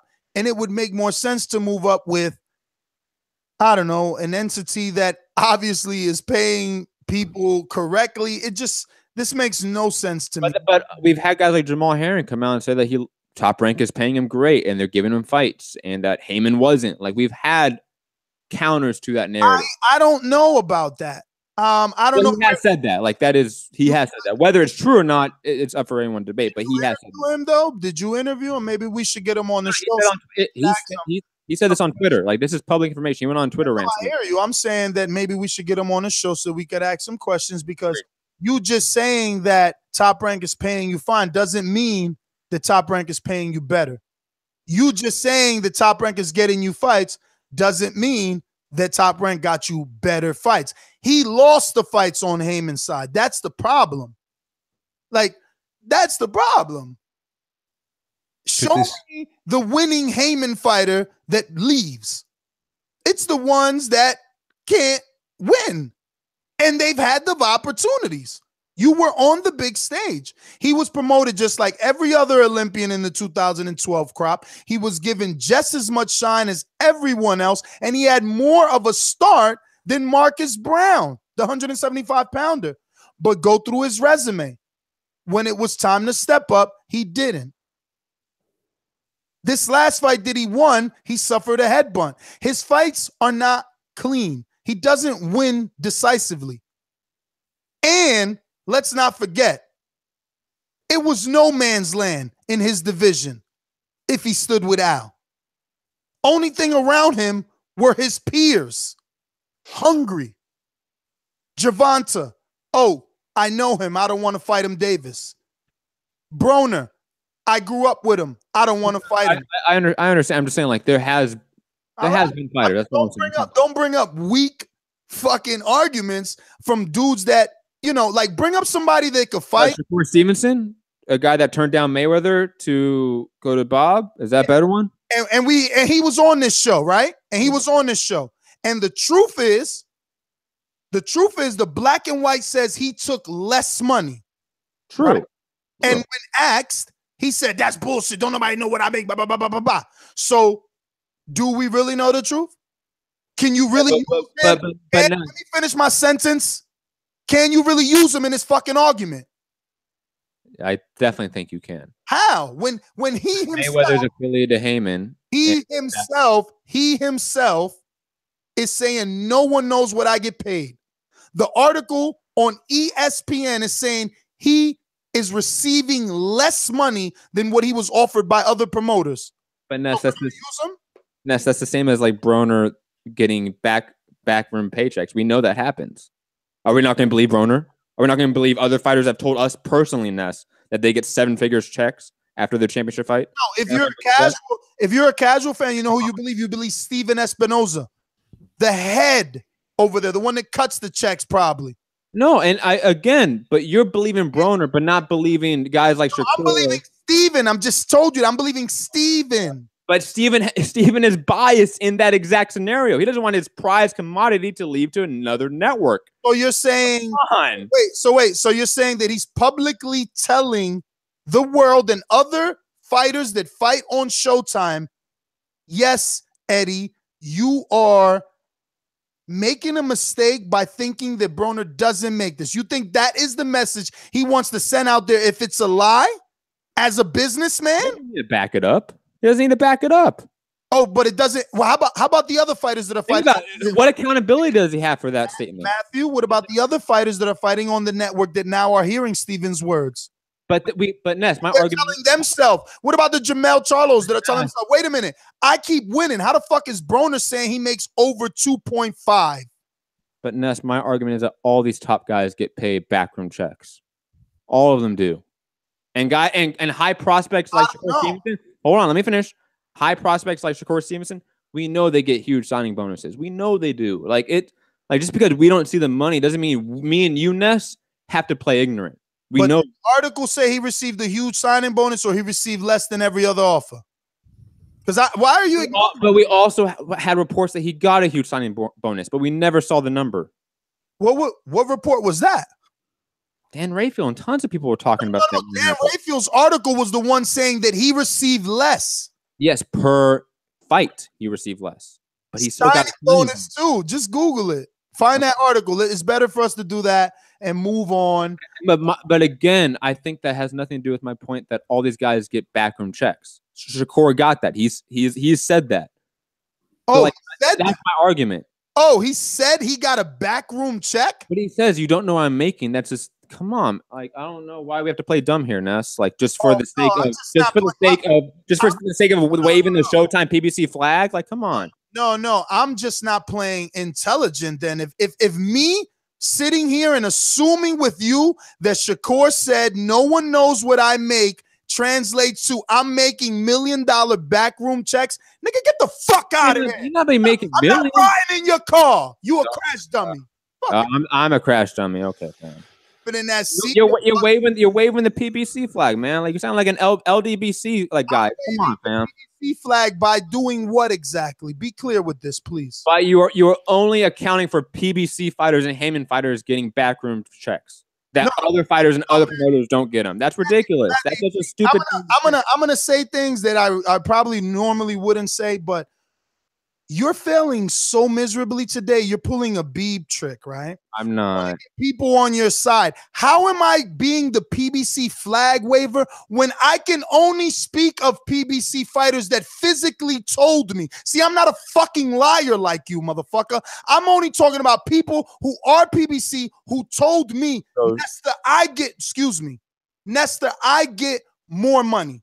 You've never heard me mention anything. Shakur said that to us on this show. I make more money. Not to me. To us on this show. He said that. What are you talking about? No need to get upset. Clip the soundbite the way you did Doomsday. How about that? God, man, you are just crazy. You just said I only listen to fighters that told me, and you said literally 30 seconds ago, Shakur told me on this show. That's not true. They don't know what I'm making. That's right. He didn't say I make more, motherfucker. You keep putting words in his mouth. Implies it. Come on. No, it doesn't. No, it does not imply that. The only thing that implies is no one knows what I'm making, especially not this pimply, oily face motherfucker named Matt. That's what that implies. Okay. It does not imply I am making money. Why are you talking about looks? Why are you talking about looks? Why are you talking about looks? Same reason you said motherfucker. It's no different. You can't take the heat now. No different. Words are words. All of a sudden they hurt you. Okay, let's just move on. What happened to your energy? You seem we're done. Let's move on. Well, then we're done. I mean, you're the one prolonged these arguments. Nah, we're good. We're good, man. I'm glad. So, any other news? Because we did talk about David. No, we're done. We're done. Let's go. Oh, it sounds like Matt's done. Matt, you can leave. Yo, again. We don't have to rush it. Go take a smoke break, my man.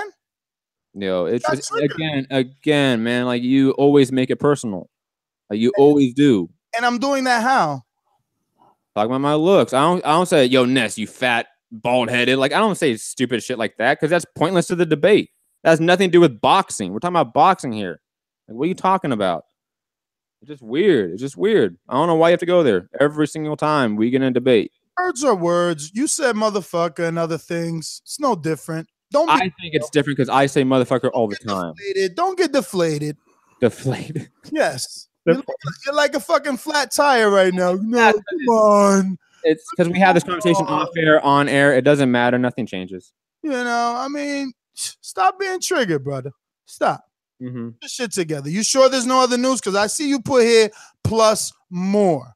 And the pre-pro about Inoue. Are you not going to be a hipster now because your feelings are hurt? Inoue wins by eighth. Inoue wins by 8th round knockout. There we go. What does that mean? That Inoue wins by 8th round knockout against McDonald. That's exactly what that means. McDonald who? Ronald? Jamie McDonald. Who's Jamie McDonald? A fighter.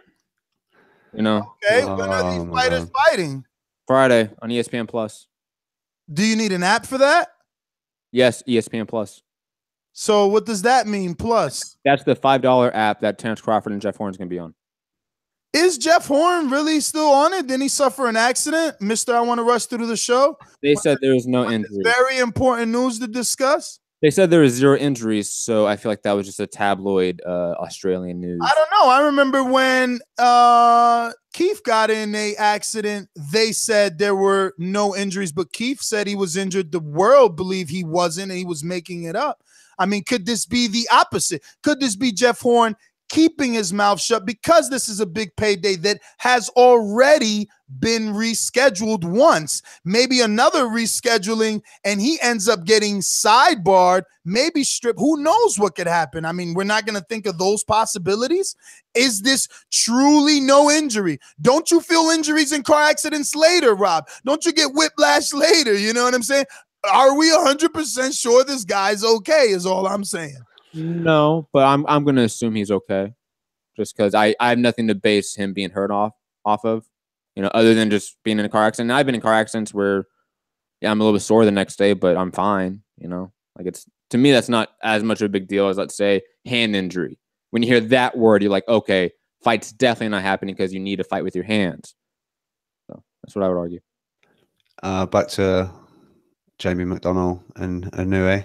I think I don't know if you saw the face-off, but Inoue is about a foot shorter. I know you're high on him, Matt, but I don't know. I think it'd be a tough fight. I think Jamie McDonald can, you know, be a test. I don't know about McDonald's power too much against him, but he's got quite a bit of size over him.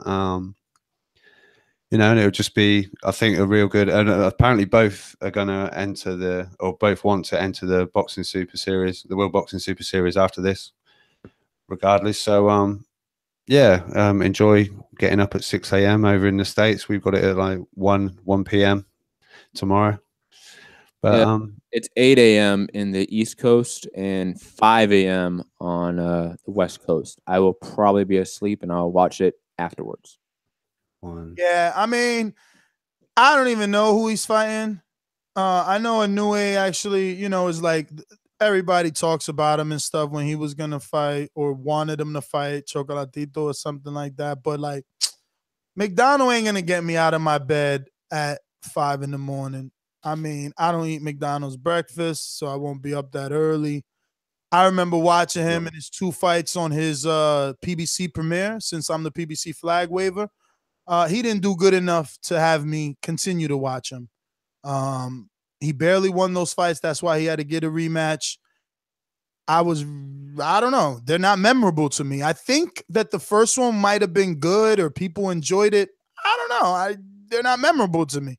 And then he went on, I don't know who they are, you know, fight tour. So, you know, whatever. If they do good, I'll watch it on YouTube. Shock. And I mean, unfortunately, because it's an app, it does kind of make it easier to like torrent in a way and to like rip off and record and put it on the internet after. It does make it sort of easier, just speaking from a technical perspective, because speaking from somebody that's done it. So I think you're gonna see tons of of this with ESPN Plus cards, DAZN cards as well. I think a lot of them on the streaming apps will be available on YouTube afterwards very quickly. Same with Joseph Parker, Huey Fury. When that fight was on YouTube pay-per-view, that was quickly on pay-per-view for free from other accounts that you could find, like within an hour after that fight happened. Somebody said it'll be on YouTube when you wake up. It will be. I almost guarantee. Especially the West Coast. East Coasters probably not because it's Friday. So you're going to be waking up Friday, like tomorrow morning, I think, with the fight card. So potentially you could be at work, you could be driving to work, something like that. Yeah, very quick. This is Inoue's first fight at 118. So you know, it's his first test there. So it's not just a given. I know he's got this mythical power that everyone seems to think, but you know. And also, if he wins this fight, he would be in the World Boxing Super Series along with Ryan Burnett and Zolani Teti. They said the same thing about Chocolatito. You know, he was supposed to be this king, and now he's like gone. I think I'm sure I saw something. He's looking at a return in September. I don't know if that's going to land on Canelo Triple G, maybe. But yeah, quickly about the ESPN Plus. Do we think, going back to Benavidez, it's kind of like Aram's in a similar situation to Eddie Hearn, that he's got to start maybe bolstering the stable a bit because of this app that people have to pay for? So look at like the UFC though. Like I don't think like yo. Apparently he's put in an offer, an Eddie Hearn with Charlos or something. And before we get that, I just want to say this that Bob did. Before we get to that, very quickly, let's not forget that ESPN just signed a over $300 million deal with the UFC for 2019 going forward. So Bob Arum on that same network is probably thinking, "Oh, these motherfuckers getting a big bag. I want that bag. How do you get that? You need a big roster." So I'm not surprised Bob Arum is now trying to poach guys like the Charlos and David Benavidez. So he put in an offer on what? And if it's an offer, he's shown interest, and Charlos have also said they're interested in talking to Eddie Hearn to hear what he's got to say, not doing the Broner and completely flat rejecting. Or just like which said it? No, because you that's on there. You know what I'm saying? Yeah, he's I can't remember which one said it, but he said me and my brother. So so it doesn't matter. It does come. They come as a pair, right? Okay, yeah. Me and my brother sounds good. Yeah, but so they're open to listening to Eddie Hearn apparently, but they've also been in contact with Bob Arum as well. I'm just saying this. I'm not paying $5 for Benavidez and Gilberto. I'm just not paying. I'm just not paying no more. But if in 1 month there's Gilberto versus David and Terrence Crawford versus Lamont Peterson, for example, just throwing a name out there, I would pay $5 a month to see those two events. Yeah, we pay more for HBO, and we don't. I don't even want to see Terrence Crawford versus Lamont Peterson ever. I just threw out that name. I just threw out a 10 name. I know, but that's not the type of fights I want for Crawford. So I'm not paying for that. But you pay $100 for Mayweather McGregor. You're paying $5 for the month. You're paying $5 for the month. See, you got to understand, Mayweather McGregor is an event, bro. It was an event. Like, I don't even know why people still try to use this against people. Like, it was something we never seen before. I am happy I was there. And I still pay for it. You know? I'm just, as far as an actual boxing match, we all love watching boxing. Fucking podcaster, a boxing journalist. Why wouldn't I want to say I was at one of the biggest fights of the world? Well, quickly then, Ness, on you, Rob. Quickly, Ness, how many fights per month must you pay, or must there be for you to pay the $5? Because how many fights are there on Showtime a month? 1 or 2? Brother, let me tell you something that adults that pay bills get and know. I pay bills. Showtime, and you don't even is $5 the month for everything, Matt. And if you pay another $5 and pay a total of $10, you even get on demand, plus you get Showtime anytime on the app. So to compare it to what Showtime, who also provides boxing, weeds, Homeland, etc., etc., etc. This is ESPN. $5 is. Can I finish? But Ness, but you're saying like HBO's all this stuff. ESPN has now the UFC. I guess I can't finish. Oh, Ness, you're so sensitive and making. I don't understand. Why do you ask me questions to cut me off? Keep going, man. Because I don't pay bills, like you said, apparently, which makes no fucking sense. So keep going. I have said here throughout the years, I don't watch any other sports. So Matthew, who is very upset today, but obviously so much smarter than Nestor, tell me, how does ESPN entice me if only through boxing? Whereas Showtime, I'm giving them the same amount ESPN wants, but they have so much more. Not to mention the hit series Stars. But I'm stupid. You are smart. Tell me. No, we're good. I don't pay bills. I'm not an adult. It's cool. You went to R2D2 mode. I don't pay bills, and I'm not an adult, apparently, so I shouldn't be talking. Let's just keep going. Gay! No problemo. We'll move things on. We're going to go out to the sponsors. After that, we'll go out to the callers. If we got any ringers, we'll get to it. Don't know what that is. Head on over to patreon.com/ThaBoxingVoice so that you can get hip to what's going on here on TBV. The number 1425-569-5241. Press 1 time. If you want to voice your opinion here on the Voice of the People hotline, don't forget to add Nestor Gibbs on Skype. That's NESTORGIBBS. These calls are brought to you by El Camino Electrical Services, experts in electric vehicle charging stations. For consultations and turnkey installation, visit us at elcaminoelectricalservices.com. Going out to legendary boxer on Skype. Talk to me. What's going on, man? That is all over the fucking place. He always distracts the fuck out of the issue when the fucking issue is Eddie fucking lost his fucking purse bid by twice, like two times the amount that he bid. He bid $800K in this new company out of New York that nobody's ever fucking heard of, bid twice as much as Eddie. And he's fucking out here bragging about having $1 billion when he doesn't. Matt is telling you he just signed $1 billion deal, and this motherfucker is bidding $800K for a fight with Pulev and White. That's nothing. He could have made like $3-4 million off that fight in UK. He could have sold that shit out. But he's probably distracted and he's not fucking focused. That's what fucking happened here. Matt has to distract from that whole fucking issue, put up this fucking bullshit distraction. Oh, they can still promote the fight. Who gives a fuck about they can promote the fight? Eddie is supposed to fucking win the purse bid. It didn't even cost that much. $1.5 million. It's a new company formed like a few weeks ago by some lawyer. Yo, FYI, they cannot promote the fight if they don't win the fucking purse bid. No, who cares if they can promote or not? But he's supposed to win regardless. Fuck all that shit. I mean, even you, Ness, you get bogged down in the small ass detail. You should tell Matt. Why didn't he win the fucking bid? Fuck who promotes it. No, because Matt said Matt's excuse and answer was he doesn't care if he won or not. Well, legendary boxer, why did Lou DiBella not win the purse bid with Deontay Wilder, Alexander Povetkin? Lou DiBella is not out here claiming to be $1 billion man, and he's not out here telling I run USA boxing and USA boxing. Yes! Matt, your fucking arguments make you realize, legendary boxer, you do realize that quote unquote $1 billion has nothing to do with Dylan White, right? You do realize that, right? This make no sense, Matt. Wait a minute, Matt. Why doesn't it have nothing to do with Dylan White? So you talk that's Matchroom USA. Matchroom USA and DAZN. Come on, it has nothing to do with Matchroom UK and Sky Sports. White didn't fight on a US network his last fight out. But again, that has but again. So he can't fight on DAZN this time, right? No. Yeah, get the fuck out of here. Dylan White could have an HBO deal for all we know. Come on, man. Now he could have an HBO. He was on HBO. What are you talking about? Cut it.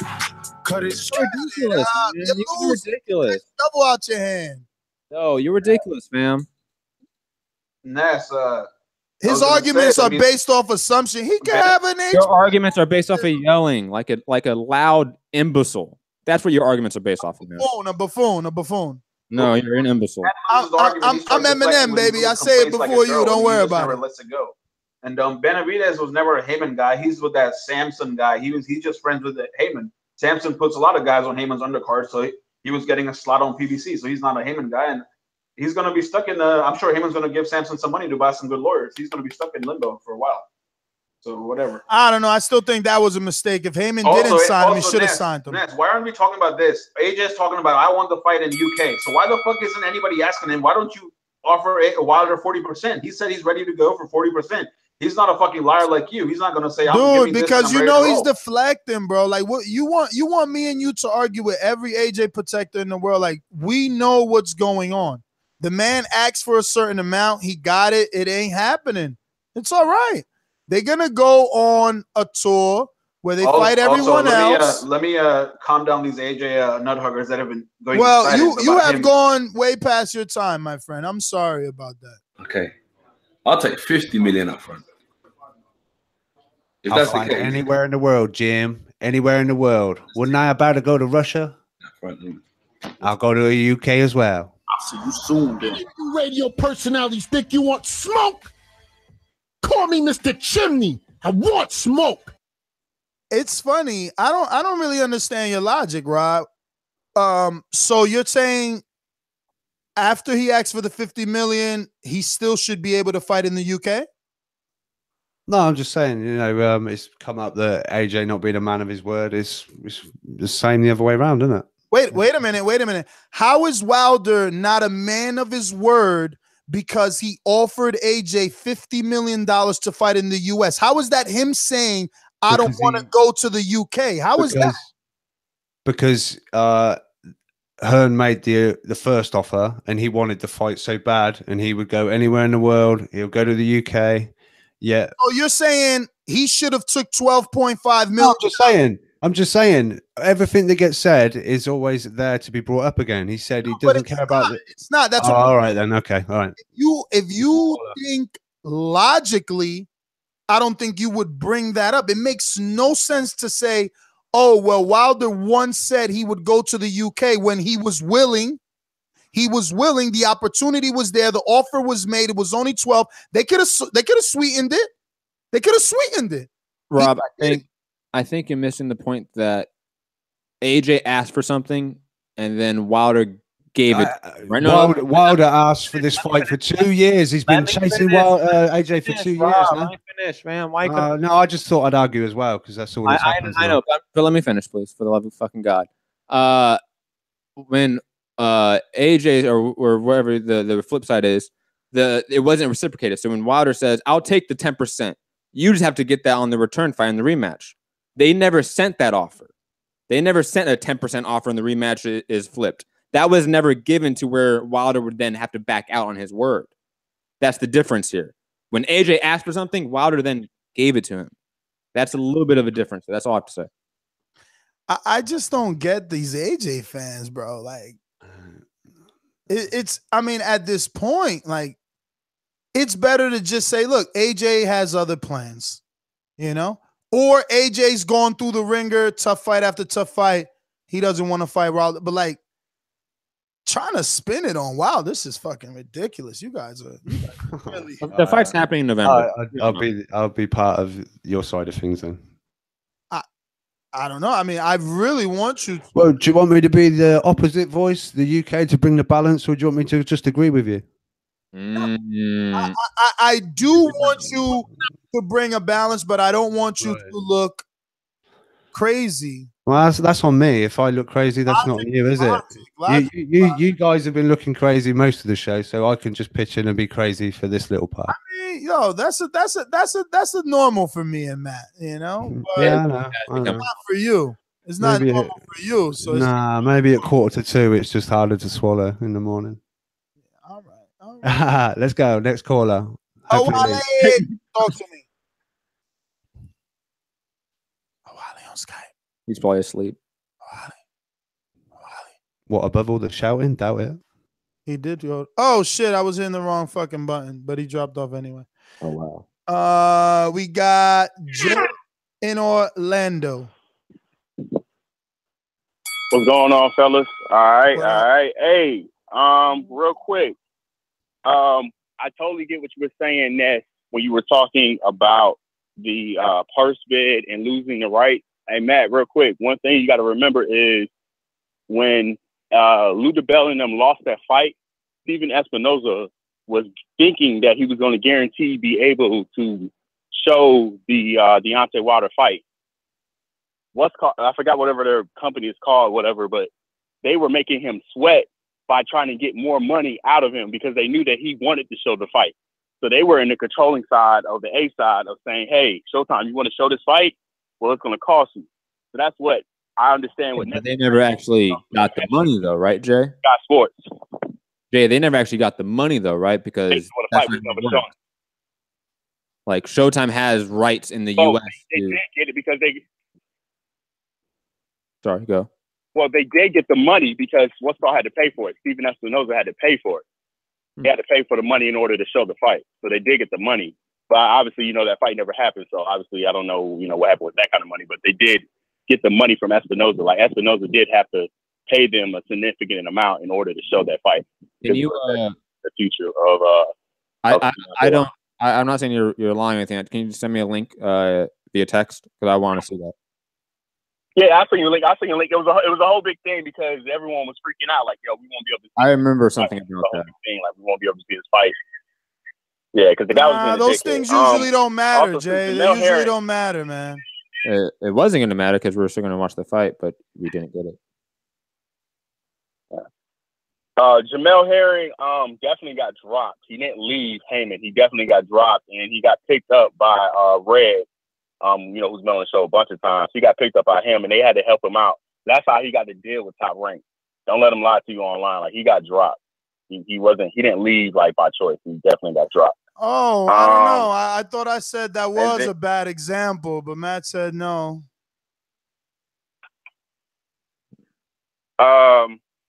Then also too, man. Hey, Robbie, one stipulation, man. You didn't come back with no rebuttal for the Deontay Wilder this second fight. Like, what's your answer for that? Like, that's one thing. Like, y'all keep leaving out is that Wilder was open to going over there as long as y'all took that offer when y'all came and fought the second time. Like, there was never like a rebuttal for that. The UK rebuttal is always that's a 50-50 deal. Even Matt has said that. If AJ would have accepted the 10% in the second fight, then that's simply a 50-50 deal. I've never said that. You have, Matt, but it's okay. We don't need to argue about it. You haven't gone. I said the total gross is very different per event, so that's theoretically impossible. So it's impossible. You never said it. I apologize. All right, fellas. All right, Jay. Class and Bound in Texas. And on the radio. Yo. Hold on. All right, can y'all hear me? Yes. We hear you tremendously loud. All right, perfect. All right, let's talk about this. I'm going to be the hipster here since people aren't excited for Naoya Inoue. Tomorrow, 118, fighting James McDonald. I'm actually really excited for this. Now, who the fuck is Inoue? He's about to be the undisputed 118-pound champion. He's going to be undisputed before Triple G is at middleweight. So that's who he is. As far as we get there, Inoue. What is McDonald? His Canelo? No, Ryan Burnett probably. No. Ryan Burnett or Teat. People ride the Teat bandwagon, but I'm not that impressed. I think he watches Teat. I think Burnett is a much more of a challenge. Who the fuck is that guy? Who the fuck is Burnett, bro? In terms of oh my god, Ryan Burnett is a unified 118-pound champion. He has the correct me if I'm wrong. Yeah, you know what's funny? I will correct you. WBO. You know what's funny? You guys are like, oh my god, right? Now name one televised fight he's had. U.S. television. Name it. Exactly. I don't give a fuck if that's the heartbeat of the world again. It can be televised from Walmart's local channels. No one gives a shit. I'm a boxing fan first. Understand. I'm a boxing fan you gotta first. Understand. No one knows him. Who the fuck is that guy? In America. That has nothing to do with whether he's good or not. That's their problem. Yeah, exactly. That's not my problem. That's their problem. But anyway, he's not unified, by the way. I'm really excited for this week. Huh? Burnett is not unified anymore. He vacated the IBF and what's his name? Rodriguez, Puerto Rican fight. I think is it Manuel Rodriguez. I think just recently fought for it, and he looks quite impressive, to be honest with you. But yeah, Burnett's not unified anymore. Is he going in the tournament too? He is. Yeah, he's already signed up. Okay, perfect. So your boy Inoue can champion regardless. Uh-huh. So that's great. Other than that, yo, did y'all see Anthony Joshua or Anthony Johnson at the Warriors game? Wilder should fight Johnson instead of Joshua. He's another champion. So big star over there. They can't even pronounce his name. Who the fuck they is can't Anthony even pronounce Johnson? the man's name. Yo, but then CNN tagged Lennox Lewis as Wilder in a picture today. So it's and didn't the New York paper say Lennox Lewis? I saw that. At least Lennox Lewis retweeted it and said that he thinks he's handsome or some shit. in shape, yeah. Also Canelo Triple G, that'll most likely happen. But other than that, the only opponents for Canelo that's apparently being talked about is Jacobs and Saunders. But I'm not going to get into that until we hit September. But that's all I've got for you guys. All right, Class and Bound. Good call, my friend. Good call. Way to liven things up. Shout out to the U.S. only knowing guys like Ali, Tyson, and Mayweather, and getting every other name wrong consistently. So sad. So, from the comments, Nestor, the world does not revolve around U.S. television. The world may not. Maybe not the world, but the boxing world, it does. And I challenge anyone to debate me. Show me a fighter that doesn't want to be a U.S. television star. Show me a fighter that hasn't said he wants to come to the U.S. Show me a fighter whose ultimate goal isn't to fight in Las Vegas on a big pay-per-view. Stop Anthony Joshua, right? No, no, that is absolutely wrong because on numerous interviews he said the opposite. But you can try again. And Eddie has said that the U.S. has more money. No, Eddie has already laid out a path. Remember, he wants Gerald Miller. So you can keep trying though. I'll say this. I just sort of not correct it, but I'll say this: the U.S. market has a higher ceiling than any other market for boxing. The U.S. market is the boxing market. Okay, Hamed had to come. Hatton had to come. They all have to come. Yeah, back then. Understandable, but then you have guys like Earl Spence now who recently. This guy says back then. Meanwhile, Anthony Johnson's in L.A. But yeah, doing Under Armour promotion. Yeah. A year ago, Earl Spence had to travel to the UK for a fight. Like Terrence Crawford had to travel to Scotland for a fight. Like recently, U.S. fighters have had to go to the UK. Stop with this ridiculous comparison of people traveling for a belt for one fight, whereas UK fighters want to fight here. For a payday, yes, for a payday. No, don't give me that payday. Stop, man. This is how we get caught up in these arguments, bro. So Carl Froch wanted to come here to be a payday. He didn't want to fight on US TV to be a fucking star, to be a legend. You can't just fight in the UK and be a legend. It doesn't happen. I think you can fight predominantly in the UK and super fights in the US and be well known. We have examples. Yeah, super fights. You got to win a super fight, okay? No, absolutely true. And the cases you presented, Prince Nassim and Enrique, they did not win theirs. Now, if Anthony Joshua comes over and let's say beats Wilder, does he have to keep coming to the US to like a US contract? This is stupid.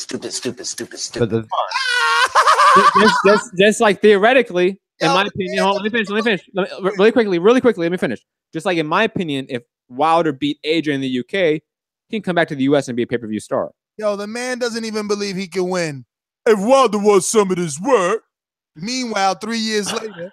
But, I think the YouTube comment was basically saying, just because you haven't heard of them, Nez, it doesn't mean they're not, good boxers or known boxers to other boxing fans. No. I mean, the minute a name comes up, you go, "Who the fuck is that guy?" I'm not watching that.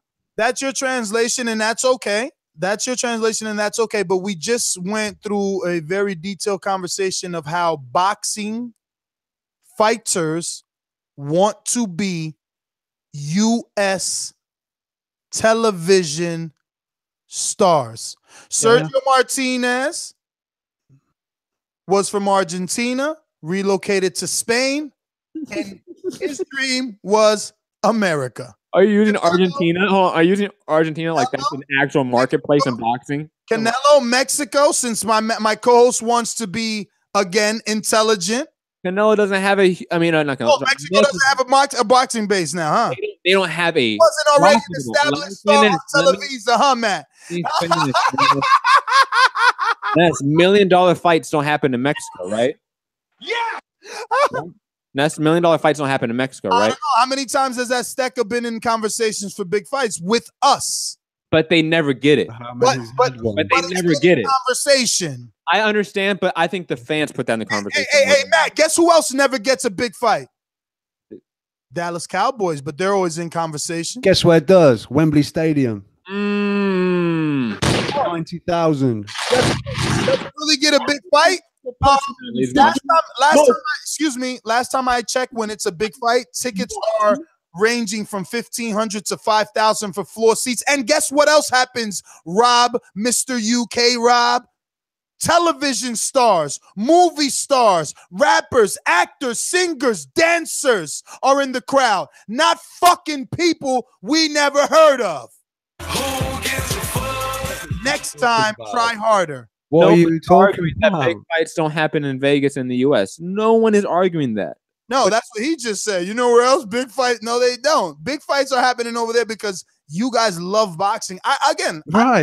Exactly. Yeah, so we gratefully embrace watching the American fighters on America. But it doesn't mean it's a big fight because you made a lot of noise. But they make money over there, Ness.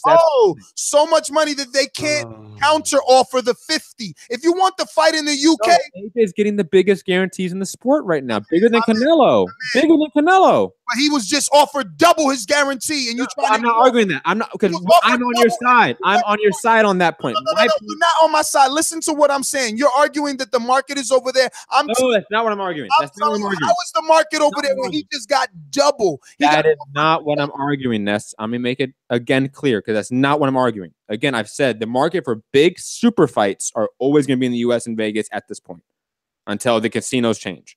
But big fights can happen in the UK now. We've seen that. Carl fought George Groves too. Was the domestic? No, it was not. It was on HBO. Yeah. It was on HBO. The it was on US TV. The second one was on. That's what I'm talking about. That's what I'm talking about. The second one that was in front of Wembley. Exactly. After the first one, domestic noise. I understand that, Ness, but I'm saying that we do have a few examples of big multi-million-dollar fights happening in the UK. That no longer just happens in the US now. It happens in the UK and happens sometimes even in Canada. Multi-million fights happen in Montreal, Toronto now. Like that does happen. So Matt, so why they're not making it happen? I think they are making it happen. That's why we haven't heard that much from them. But that's my opinion. I think the fight's happening in November in Vegas. Oh, not in the UK. No, I don't think it's happening in the UK. Bomb Squad! Because that ain't where big fights happen. Marcus and now super fights happen, but big fights can happen. Everyone said that. Marcus. Jeez Louise. Marcus, we're gonna go to Zulu. Please turn down your radio when we go back to you. Zulu Missouri. Yo, what's going on, TBP? What up, Zulu? I gotta agree. What's going on? What's going on? I gotta agree with Matt, man. What? Matt, but yo, fuck that. Where the guns at? Here's the deal. On this one, listen. You can't be a star if you don't come to the United States. Bottom line. I mean, the blueprint has already been laid. That's what I've said. At the stardom for any boxer. Yeah, I'm agreeing. I'm just saying. I'm not disagreeing with anybody, but I want to highlight what Ness is saying here. Yeah, they're making a little noise in the UK right now. Okay, that's fine. But when you have traditional Mexican boxers, they want to come to the United States. When you have traditional Cuban boxers, they want to come to the United States, not the UK. And it's not because of the money. A bit closer, yeah. Exposure, right? And once they get the exposure, then they can go ahead on with their career. But you got to make a stop here in the United States. And I'm going to just say this. After a $50 million offer, come on, man. There's no argument point for that. Nah. If he has to come to the United States to fight, what's the problem? If money was the issue, this is the most money that you've ever made or could even offer to anyone. Dog, because the thing is, they could make 50 million in 2 fights and not lose. They ain't stupid. But that's 2 fights. But the UK doesn't have big fights. And not lose. That's 2. That's what's right, important. We're talking 2 fight. We're talking 1. Yeah, but that's what's we're important. Talking just 50 million in your pocket before anything else. They trying to scrape up every crumb before they lose that golden goose. Yeah, but I'm just saying, let's keep it real though. If you have to be really trying to make an argument for Anthony Joshua and defend him instead of saying, listen, this is an awful hell. We think the UK fans think he is the fighter that he says he is, and they believe he is. But come over here and get this easy work, which we all know really. If Wilder wants some of this work, I'm just sorry. I mean, you know, he's going to get knocked out. I'm not interested in AJ coming here for a basketball game and really deflecting any serious questions about the Wilder fight. Why haven't you accepted this $50 million? Why would you use a lame excuse talking about the UK fans deserve it? What do you mean? Has anyone asked him those serious questions? That's the craziest. Oh, listen, check him out. In America, you've done a greater thing. You've done a greater thing winning in America than in UK. Hell yeah, I mean, it would be great. If it was my champion, I mean, and the blueprint has already been laid since we want to use a blueprint on everything, right? The blueprint is that you have to come to America. You can stay there, but as far as legacy is concerned, AJ's career can end the next fight. Povetkin can catch him with one of them lefts or rights, and his career can end right there. So yeah, we have to tell the truth. And one other thing I wanted to say, gentlemen. Well, I'm sorry, I'm past the time, so I'm gonna have to let y'all go. I'm gonna let it go then. I wanted to ask about Adrien Broner though, and that offer that was just press rewind. Just press Eddie Hearn. rewind. We on demand, baby. Press rewind. We talked about it in the opening hour of the show. Povetkin, who the fuck is that guy? What do you mean? See, that's the he's not a US star. Who the fuck is that guy? See, that's false. That's false information. He's a US star. He's not a US star. So Povetkin hasn't been on HBO? But he's a star. So Dillian White's a US star, yeah? So has Ryan Burnett been on HBO? No. Okay. Dillian White has. Is he a US star? You know why we know Chocolatito? Because he was on HBO. Do we know all his other counterparts like Inouye and Burnett? No. You knew Dillian White before he was on HBO. No, I knew Dillian White because we know Eddie Hearn. It's a little different there. You don't think that? Well, I know Ryan Burnett because I know Eddie Hearn. You see, I didn't even know he was with Eddie Hearn. I know you didn't, Nelson. You walked right into that, man. Do a better job promoting him. No, that's not walking in, Matt. That's again going credit to what I said in the opening show. Let me finish my sentence. Thank you. It's what I said in the beginning of the show. Eddie needs to pay attention to Eddie business. You see, you want me to know Ryan Burnett, yet he promotes him and we don't know him. But then I know Dillian White, who only fought on HBO once, but I know him before his HBO fight, like Rob is trying to laugh at, right? But I know him because Eddie. My turn next. What big bantamweight fight is Burnett going to build himself over there with? No, let me cut in very quickly here, Ness. Everybody will just ignore my statement. No, I'm answering your. I'm addressing you. I think it's really hard to compare a heavyweight to a guy below 147 pounds, especially a 118 pounder. Because Ness, you are a perfect example, and so is Casual and others. Like, people just don't know the lower weight classes. Period. Doesn't matter how much promotion they get. Like, a Roman Gonzalez maybe pops off a little bit from the casuals, but that's it. And he had a full back into HBO, the full backing of it, and he's the only one people know about Eddie with me. No, but I'm saying regardless. I'm saying regardless of Eddie, weight fighter signed to Eddie, who I can't even pronounce. Ryan Burnett's simpler to pronounce, but I know the other one, Kaya Afi or whatever. He promotes him more. You get what I'm saying? You're missing my point. Oh, you mean Khalid Yaffe? Exactly. I clearly said a guy whose name I can't pronounce. I know more. But he's been on the world level longer as well. Like Ryan Burnett's new. Ryan Burnett's like within a year. Kaliafai's about to fight in America, so he's obviously about to become a star. On ESPN. Oh, if he keeps winning, he will. You know, you could sound sarcastic all you want, yet name. I'm just pointing out fact. No, and I'm pointing out fact too. Name a fighter from the UK that hasn't said they want to come over here and be everything they can be. Name them. I know what you're saying, but I just think the point is that because you haven't heard of them, who cares? Contradicting everything that I'm saying at every other sentence, yet every single one of you want to come over here. Yes, but you don't know any of them that want to come there because you're not interested. I know what the chat was about. I know the ones that have said it. Who are they? Who are they now? They all are. AJ. So wait, you know the guy that's making $20 million guaranteed a fight? Shocking. Of course you know him. Come on. Like, what the fuck kind of question is that? What kind of answer is that, fam? All right, Chris. You know Anthony Joshua. First of all, the question was what UK guys I know. The question was what UK guys want to come to the US and be a star. Who has said that? That's what's your question.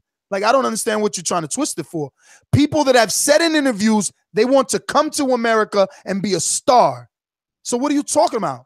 Do I not say Anthony Joshua, even though he said that? We're good. We're good, man. That was just hilarious. You are hilarious. I am hilarious. You are absolutely right about that. You're triggered. It's sad. I'm laughing. How am I triggered right now? That was hilarious. Sad. You sound triggered. Don't be in your feelings. It's okay, Ness. Sad. Marcus in DC. Yo, what's good, man? Hey, yo, the fight is bullshit, man. Listen, promoters used to work for fighters, man. And if the PBC model works like it's supposed to work, man, Eddie Hearn money should be as good as anybody else's money out there. As far as I'm concerned, even though it's pseudo, Al Heyman is a management contract. And we all know that he flirts with the Muhammad Ali law, which Aaron had challenged him on, which I believe that he had won on. The fact he was acting as a promoter and the management, which is why I think he lost that exclusivity of PBC on ESPN. That being said, listen, you got people like Bro, and I was just sitting with Pittsburgh Brew in the car when y'all called. Who the fuck is Broner fight at 140 that's of any significance right now? And turn down like a fucking basically an $8 million or $8 million plus fucking contract for three measly fucking fights. We know he's not gonna fight nobody.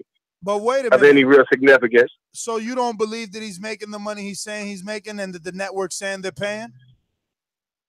Because he is, but you know what I'm saying. It all boils down to that. Whether you believe it or not. $2 million. All right, so if you believe it, what the fuck? No, I know he's getting $2 million. All right, so if you believe it, what the fuck do you mean? Who's he? See, but I don't think he because what I'm saying is he was in a life or death struggle with Adrien Granados and fucking Jesse Vargas. They got the shit whooped out of him by Mikey Garcia. So what I'm saying is just yes, he's making $2 million now. But do you think Steven Espinosa and Showtime is going to give him airplay if he loses to one other person he's not supposed to lose to? You think they're going to have 3 fights lined up for him? So even if he getting $2 million a fight, do the math. If you only get one more fight on that level, that's $2 million versus fucking guaranteed sign $6 million. You see what I'm saying? That's what I'm saying. It's a dumb move for him. If he were a prominent fighter and looked to be his prime career and a ready, able Adrien Broner ready to fight, no, it's not a good deal. But we talking about Adrien Broner was just in a life or death struggle with his old sparring partner, Adrien Granados. He was in a life or death struggle with Jesse Vargas, who on the best as a B-level fighter. And he got his shit whooped out of him by 135 pounds. I don't know about life or death, man. He didn't listen. Won that fight. People thought he won that. He fight. had good. He always. But listen, what I'm saying. But here's what I'm saying. Ness. There was a time that he would have did him like he did DeMarco. You know what I'm saying? There was a time that that dude wouldn't have been in the ring with Adrien Broner. No one had to question whether he won or not. The fact that we even discussing it only proves my point. If you don't know and you got people on both sides of the ball, that Jesse Vargas did not put no hell of a performance on for people to think had both of them won. But Broner, I know he would have beat the dog shit out of Vargas. What I'm saying is, who do you put him in there? You put him in there with Regis Prograis. You put him in there with Regis Prograis. You feed him in there to Regis Prograis. You trying to tell me he got two more $2 million fights coming after that? Fuck ass no. Yes. He don't have 2 more fights coming after that when they put him in there with somebody. That's what I'm saying. I'm not saying he's making $2 million. He's one of the original dudes. But what I'm saying is, do you think he got 3 more fights at $2 million in him if he go down to somebody he ain't supposed to go down to? Yes. I don't think he is. I don't think they do. I think he does. I think he does. Broner has been losing. Broner been losing. His numbers ain't changed. What are you talking about? His numbers never dip below 700. Well, he gonna get rocked in his next fight. Listen, he playing with getting rocked, Ness. We've seen it too many times. We've seen very talented dudes that don't take the game as serious as they're supposed to. If somebody young and hungry really rocks their ass, you see what I'm saying? You know what I'm saying? And then it changes the whole outcome of the game. The only reason why we don't have Broner on the back end of what we talk about right now is because those dudes didn't stop him. If one of those dudes would have stopped him, we wouldn't be having this conversation. But they just didn't. The dudes he fought, he's always handpicked dudes. They don't put him in a lot of danger. But it goes back to the first part I said the question. So who does he fight now at 140 would make a difference and he don't put himself in high danger? Bro. How you gonna say the dudes that he fight is him not allowing the dudes to do that? Like, you sound crazy. Man, and then did anybody see fucking Granados knocking out Iman? No. Did anybody see Jesse Vargas knocking out Sodom and Lee? So nobody came in with the presumption that either one of them fighters was stopping people. We didn't come in with that premise. They just happened to stop those two dudes that they fought, and it was a shock to the boxing community.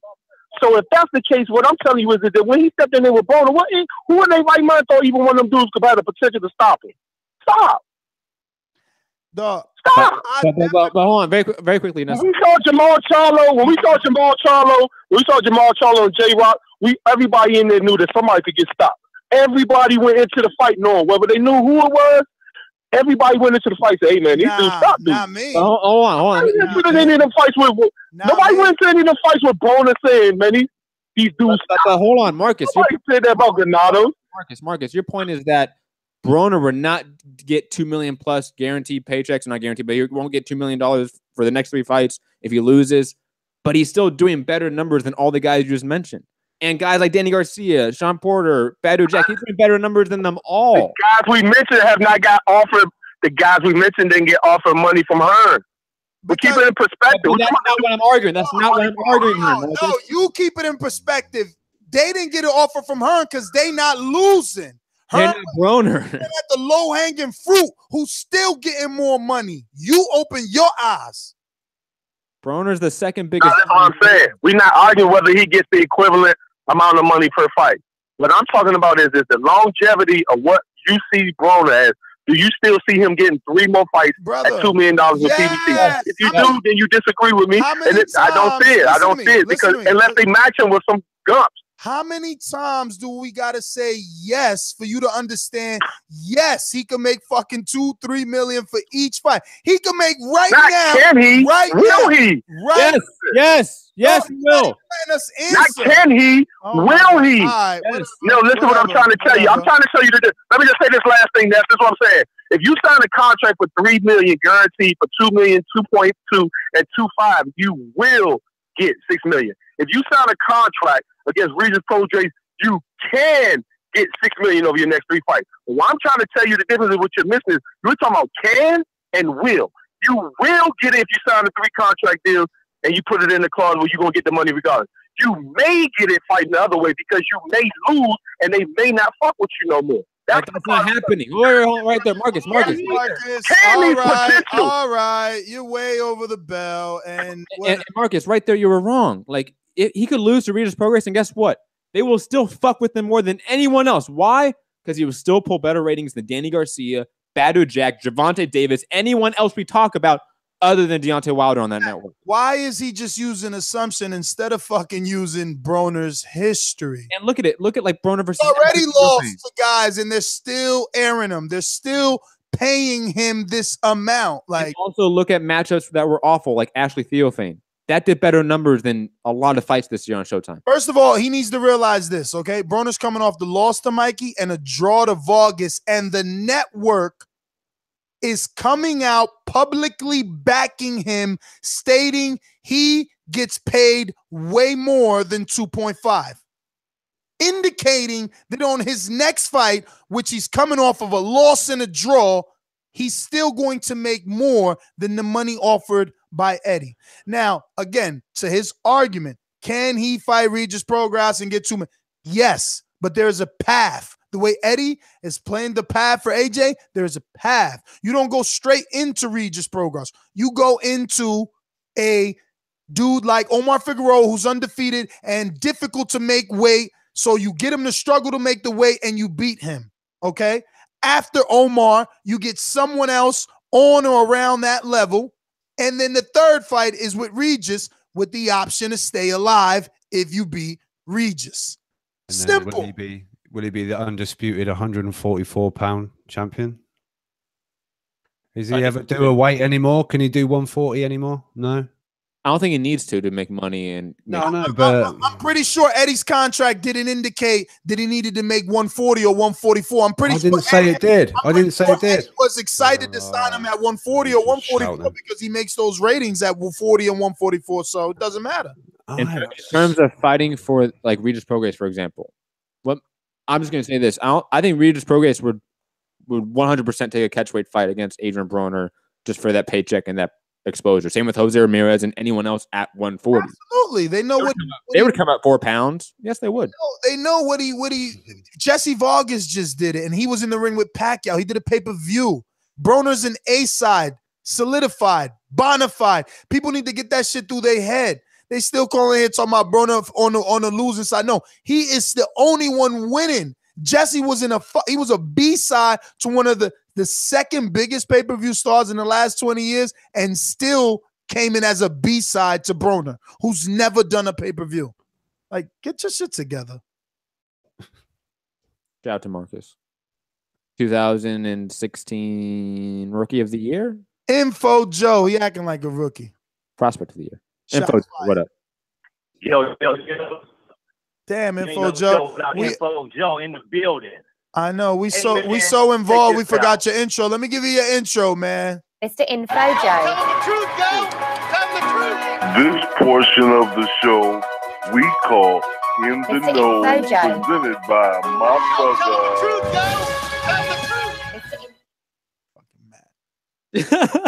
What up, Ness? What up, Robbie? What up, Joe? Hey. How you doing? From DC, he's right on point. Oh God!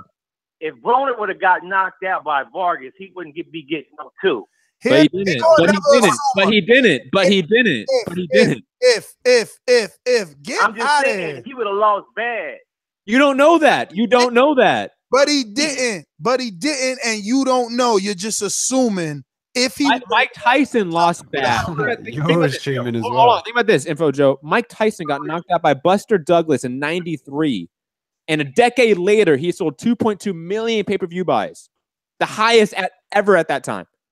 Let me just counter Rob, who said I'm assuming as Okay, well. is Broner on the I am not decline or assuming. on I'm the going decline? off of Broner's history, brother. He just lost and had a draw, and the network's still saying they're gonna pay him over what Eddie is offering him. How am I assuming? I'm going off the cold hard facts.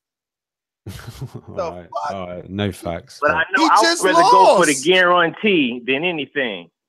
Then You No go, one- hey, how about you go with the guarantee? goes down. How about you go with the guarantee and I stay with the guy that's been managing my career from the very beginning and has gotten me to this point and made me a multi-millionaire. And I'm so rich. Okay, let's I'm keep it so funky. rich. I'm so rich that I'm able to publicly shame Rihanna and Jay-Z and Rock Nation and Eddie Hearn when offered horrible contracts in his eyes. In his eyes. But now we see that the world, or at least the networks, are backing him. He's not making it up. He's getting more money than Rock offered that $6 million they offered. He's getting more money than this $6 million that Eddie offered. So how is that wrong? Why does he need a guarantee? He has Al Heyman's word. It's been working thus far. Like, people crazy. If it ain't broke, don't fix it. Showtime too, as well. Or it's in a contract that we don't have access to. Showtime as well too. And how many? He has about two good tune-up fights left in him. And about 3 or 4 55. If he go to 147, he will lose. You breaking up bad, Joe. Really bad, man. That England. Really bad. No, I'm saying if he fights anybody in the top 5, he will lose at 147, right? Well, he ain't at 147. If they're paying him $2 million, okay, even at 140. But if they're going to keep paying him $2 million, They'll he's pay. gonna have Listen, to let me fight the tell you tough how fight. much You know that from they'll Showtime. probably give him $3.5 million to fight Danny Garcia, and you gonna love that fight. You gonna call in to my ain't no show like Info Joe. I'm picking Danny Swift Garcia. You know it. Yeah, They could put that. They could put that one on pay per view. fast. I think they could still put that one on pay per view. I think they could announce tomorrow that Danny turned around and said, "Fuck the purse bid," and he gonna fight Broner, and we'll be happy. We were crazy excited with that picture. I don't know if some of that excitement has died down now with Broner's draws and losses, but I think that both men are vulnerable enough. Danny's flat-footed enough that it'll probably make an exciting fight while it lasts. If it lasts. Does Danny get a knockout? Okay, See, that's what I'm we saying. beating a Neither dead one are horse big right here. punches anyway. So it's like, I don't know. let me switch reels on the UK part. Anybody, I have never seen, put boxing aside, I have never seen so many UK people on American television before in the last 5 years of my life. So they are coming over here. They know they have to come over here to make it big worldwide, whether it be in movies. I'm talking about Simon from American Idol, Idris Elba, American movies. You can go on and on. Yo, You is gotta Thor come from to America Australia? to make it big, man. Yeah, he's from Australia. But not Exactly. Superman. Superman's from the UK. I believe so. Yeah. Henry Cavill, Rob, Exactly. I and believe it's Spider-Man, the old Spider-Man. He was from. I missed that old. Spider-Man. 90% of actors in Hollywood are from the UK or Australia, I know. You guys are good actors, just can't fight. and they have great US accents. You wouldn't know. You don't know any UK fighters. No, I only know the Duckers. All right. What? Hey, Robbie, question. Hello. If the fight happens here, will you come? Yeah, Nez is paying for me to come. Yeah. We'll do a donation drive for sure. We'll make sure you get it. It's only about $2,000. Hit that super chat. Thank you very much. Oh, your ticket is like $1,500, right? That was to Dallas, but yeah, it'll be about the same, I guess. Nah, it can't be because I think to New York is cheaper, bro. Because Closer. But I would be in Vegas, so the flight would have to be to Vegas. Well, he'll just get a Southwest flight. You do the double ticket like you. Okay, I see what you're saying. I see what you're So we're saying like, boom, he'll fly into New York. I'll pick him up. He'll hang with me, bring him to Jersey, make sure he smells like weed. Then we'll fly to Vegas together. It'll work out. You know what's gonna suck is that you're gonna hang out with Robert before I am, and me and Robert are like good friends. You know, like we don't even. You could always fly here and meet us, and then fly back. I could absolutely balling like that. This year we're gonna be balling. It's happening this year. Matt, if you could get Nez to pay those bills. Yeah, right. I mean, yeah. Well, look, Matt said he pays bills, and he got upset at that joke. But if you paid for Showtime, you would. I do pay for Showtime. I pay Showtime. How the fuck don't you know that Showtime is better than ESPN? They offer way more. Well, no, I would not argue that. What do you mean you were not arguing? You tried to argue. You tried to compare it. I think they're pretty close. I didn't mean to open this fucking can of worms again. Showtime is like it's not billions. Billions on HBO. It's all those shows that like I never watch, and boxing. ESPN is all those shows you don't watch and boxing. ESPN is a bunch of shows I don't watch and boxing. So they're the same to me, man. I'm telling you, Matt got that metaphorical shovel in his hand. I'm just saying. But you could get DAZN and ignore all those other sports and get the boxing for a lot more. DAZN. Well, you don't know that. You know, Matt stats again. You could get DAZN. You could get DAZN. Let's go to Scorsese. I'm sure he's gonna say something weird. Like Badu Jack is pound for pound. Oh, that's right. Has he even talked about that yet? Yo. We hear you if you turn yourself up just a little bit. Or talking to the mic. Close to the mic, I guess. Badu Jack fought dirty as shit for the first time in his career, and like I'm so upset with him because come on, man. I'm not no Andre Ward fan and no shit like that. I've never encouraged people like him. I couldn't, Stevenson had the flu, 40-year layoff, and deal with dick punches, and he still showed Badu Jack that he just wasn't man enough to take his belt, man. That's some shit you can come in when people like Chavez, Oscar quit at like 36 and shit like that. This dude 40. I thought he was gonna quit at one point, and I was pissed with Badu, bro. I was truly pissed with Badu Jack. Like I picked him. Come on, man. Like Matt, bro. Why you? Not me. It's not me, Scorsese. I swear. Which one? Like, come on, man. It's Ness. It's Ness. Like, but yo, come why on. you triggered though? Why you mad that Badu? If Joshua, why you mad that the world thinks Badu whooped your boy's ass? No, I picked Badu. I love Badu Jack. You didn't call in. You didn't call in on Thursday. I love both of them. You ain't calling. We ain't got your. You ain't got your pick over here. Okay, that's fair. But I do talk boxing all over YouTube, man. Yeah, and you do. No one cares. You always fucking pick Adonis. You always talking about Adonis. No, Matt, vouch, Matt, because you said now that you got a tough fight, you're gonna pick against him. No, I picked Badu Jack, but I was wrong. I cannot vouch for that because I don't see you all over YouTube. I don't know where you are on YouTube. But I did call in and say that's cool. But at the end of the day, man, it'd be like if Joshua Wilder happened and Joshua gets hit and he doesn't like it in one round and he just starts hitting him in the dick.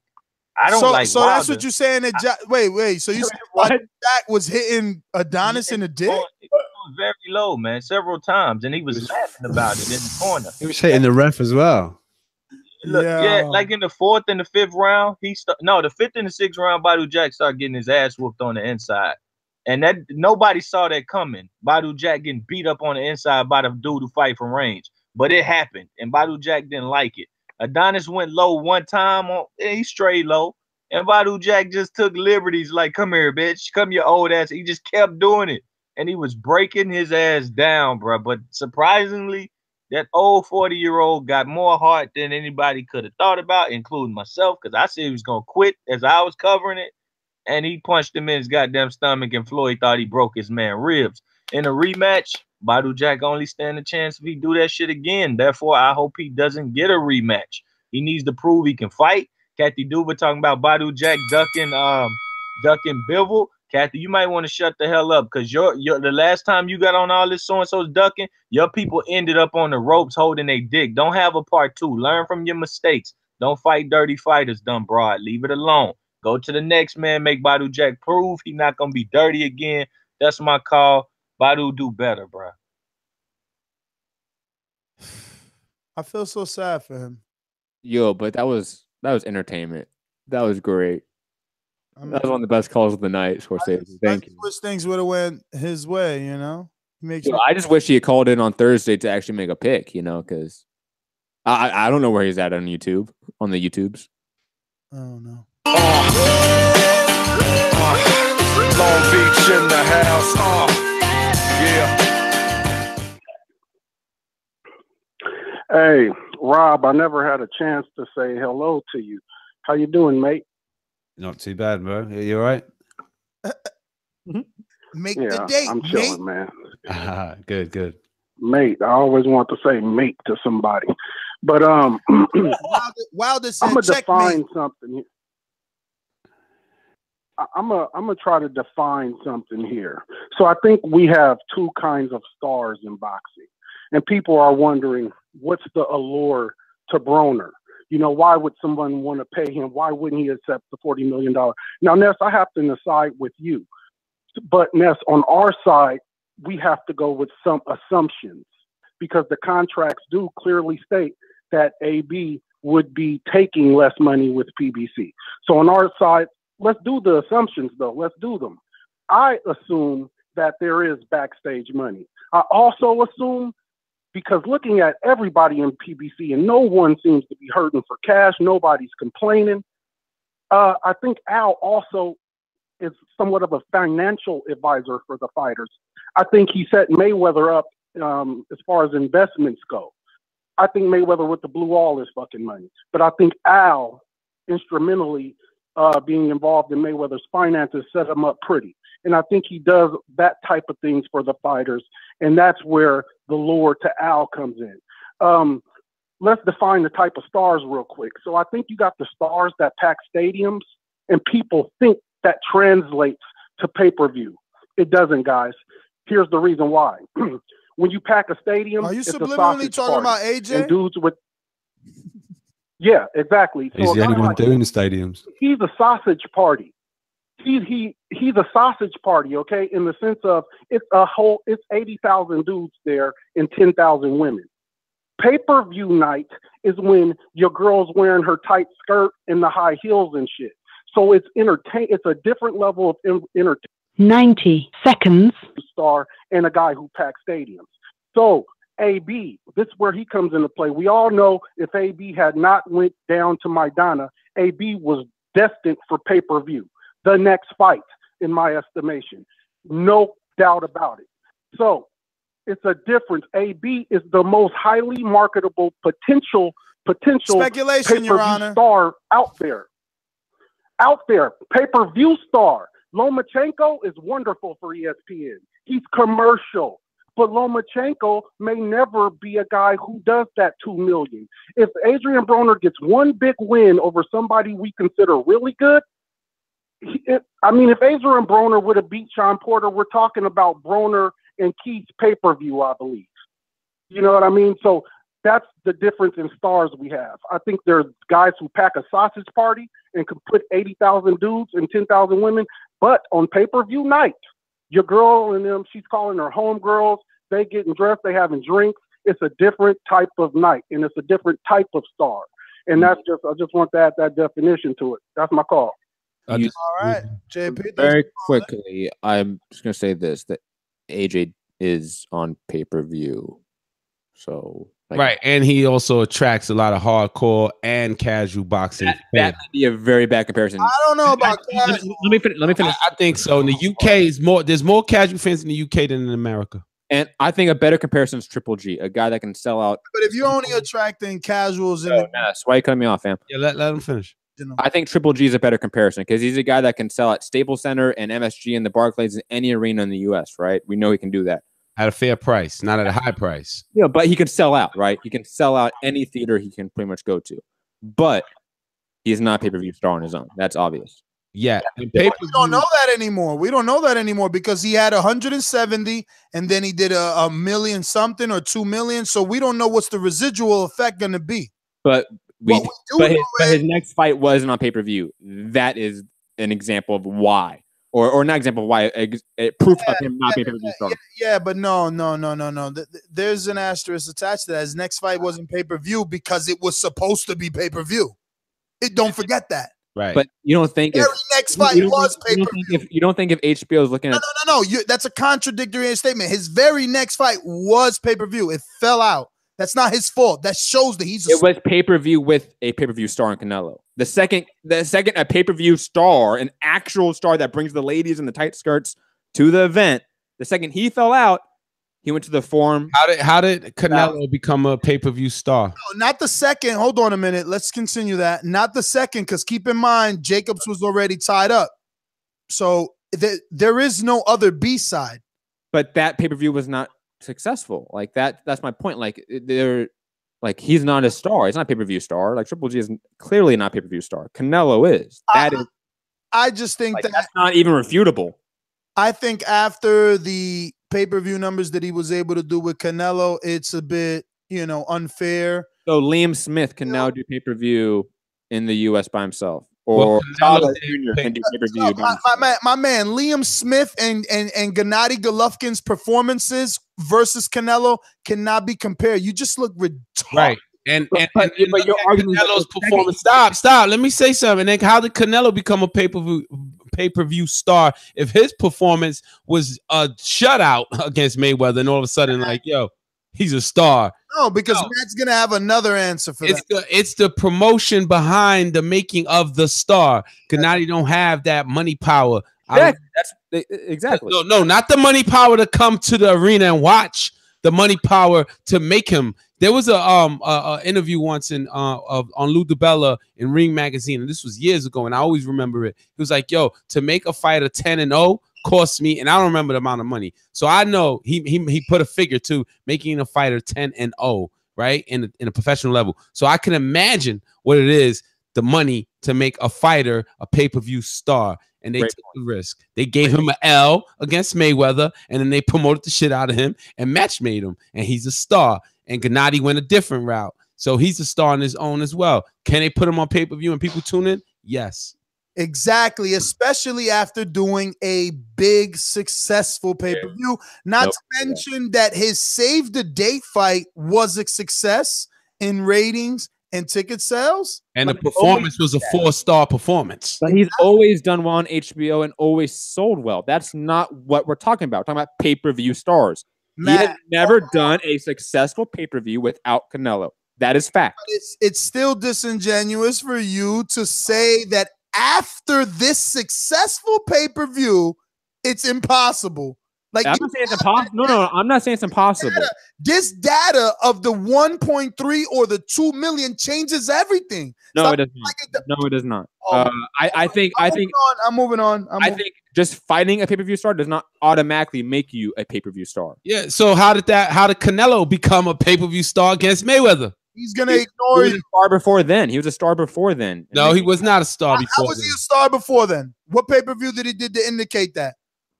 Because you keep talking pay-per-views, motherfucker. You saying Gennady ain't no star because of his numbers. So give us I will use Enrique's logic that you have to pump a bunch of money into somebody. And that's what Golden Boy has done to Canelo. And they're not doing that with Gennady. That's not why he can sell in 2 different regions. He can't sell in the East and the West. Selling pay-per-view. We're only talking pay-per-view. Never came to New York City. He ain't sell out nothing. That's not what we're talking about, Ness. I'm talking about it. I'm talking. Talk about it. You're saying they're not putting money behind Gennady. How are they not putting money behind Gennady? But he can sell out in Vegas. He can sell out in LA. He can sell out in New York. He sold out in the UK. What are you talking about? But Ness, my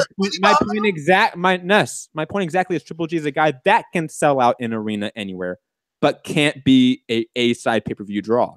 That is exactly my point, Ness. So thank you for helping me. How is that any fact when that's what JP is asking about or talking about? And that's what listen, I'm talking Matt, he has 2 pay-per-views. 3. No matter how, all right, 3, even more. No matter how you do it, in the analytical world, business world, they're going to average those 3. You will be mad regardless. They are going to average those 3. The big one that he did with Canelo is going to trickle down to the other, and there will be an average. So are we going to say, sure, whatever, that you can do an average. Anyone can do an average on statistics. Like anyone can do that. Are they? I don't know who they is. HBO? No, they're not going to do that. That's why they specifically had Triple G on HBO World Championship Boxing, not on pay-per-view, on the biggest day of boxing of the year. So let me ask you a question here. Let me ask you a question. No, because you're trying to make it about. You've argued that Triple G is not a pay-per-view star. Can I ask you a question? Sure. I don't understand why you don't allow us to talk. You just want to have these arguments all You're the one arguing. No, I'm trying to speak to you. I'm trying to get to the bottom of your argument. Yes, go. That's all. Ask me a question. Yes. So let's flip it around. Let's say it was Triple G that tested positive and Canelo was Triple G. Was Canelo versus Lainez going to be Save the Day Cinco de Mayo pay-per-view? I think so. Because we've seen, I think, worse fights. Because think about this, Lainez Monterosa has been in the U.S. market on HBO before. Liam Smith has never been on HBO or on U.S. market or on U.S. TV, and he was pay-per-view with Canelo. But I think definitely they would have had Lainez. I think pay-per-view. I think this just shows, your lack of business savvy, because no one will put on a big-time promotion. Because remember, pay-per-view is on the promoters. Okay, no one's gonna put that on with a late replacement. What was that? 2 weeks notice? But Lainez Monterosa is still a bigger commodity than Liam Smith, regardless of the late notice. No, but Liam Smith had promotion. I know. I understand your point. But my counter to that is that Lainez Monterosa is a known commodity on HBO. I'll drop it there because the sad thing is that we will never have a definitive answer to that. We would have to ask someone in HBO, would they do it? I disagree. Agree to disagree. I don't think that anyone would go into, I don't even know. Matter of fact, we should ask the public that. Has there ever been a save the date pay-per-view? Like there's Chavez versus Martinez. Martinez pulled out, so Chavez fought John Duddy on paper. Has that happened? Carlos Takam. We don't see many last-minute, late-notice replacements in high-level boxing, period. Like, you bring up Takam, like, that's probably the only one I can think of at a high-level replacement in terms of a world championship fight, somebody need to be replaced. Stadium. That doesn't happen often. Usually fights are scratched, they're postponed. We don't get in. That's usually what happens. So that's right on par with what happened. Not what you're insinuating, that Triple G isn't a star, and that's why HBO chose not to go with pay-per-view. Well, I'll say this. You walked into that one. I did not actually. AJ Takam, a late notice replacement, was still on pay-per-view. Was still on pay-per-view in the UK. They did not change it to regular Sky Sports. Oh my God, yo, you're trying. Price pay-per-view.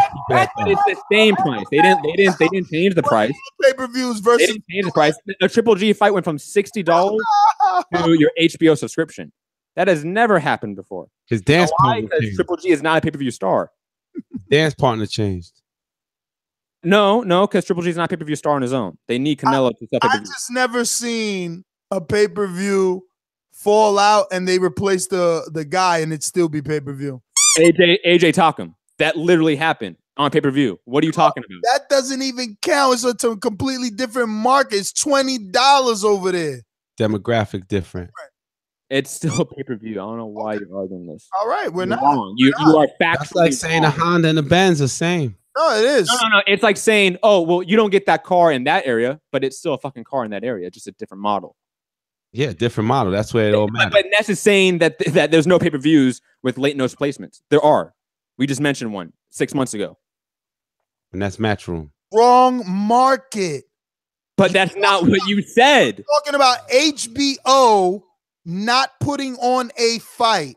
Now you're bringing up Sky Sports in the UK, a completely different market, completely bringing up pay-per-view. Bringing up pay-per-view, and that pay-per-view did a 1.5 million pay-per-view buys. So let's not forget about that. Which one is that you're talking about? Oh, maybe not. I was thinking AJ Parker. AJ Takum did like 1 million. Oh, hashtag Matt stats.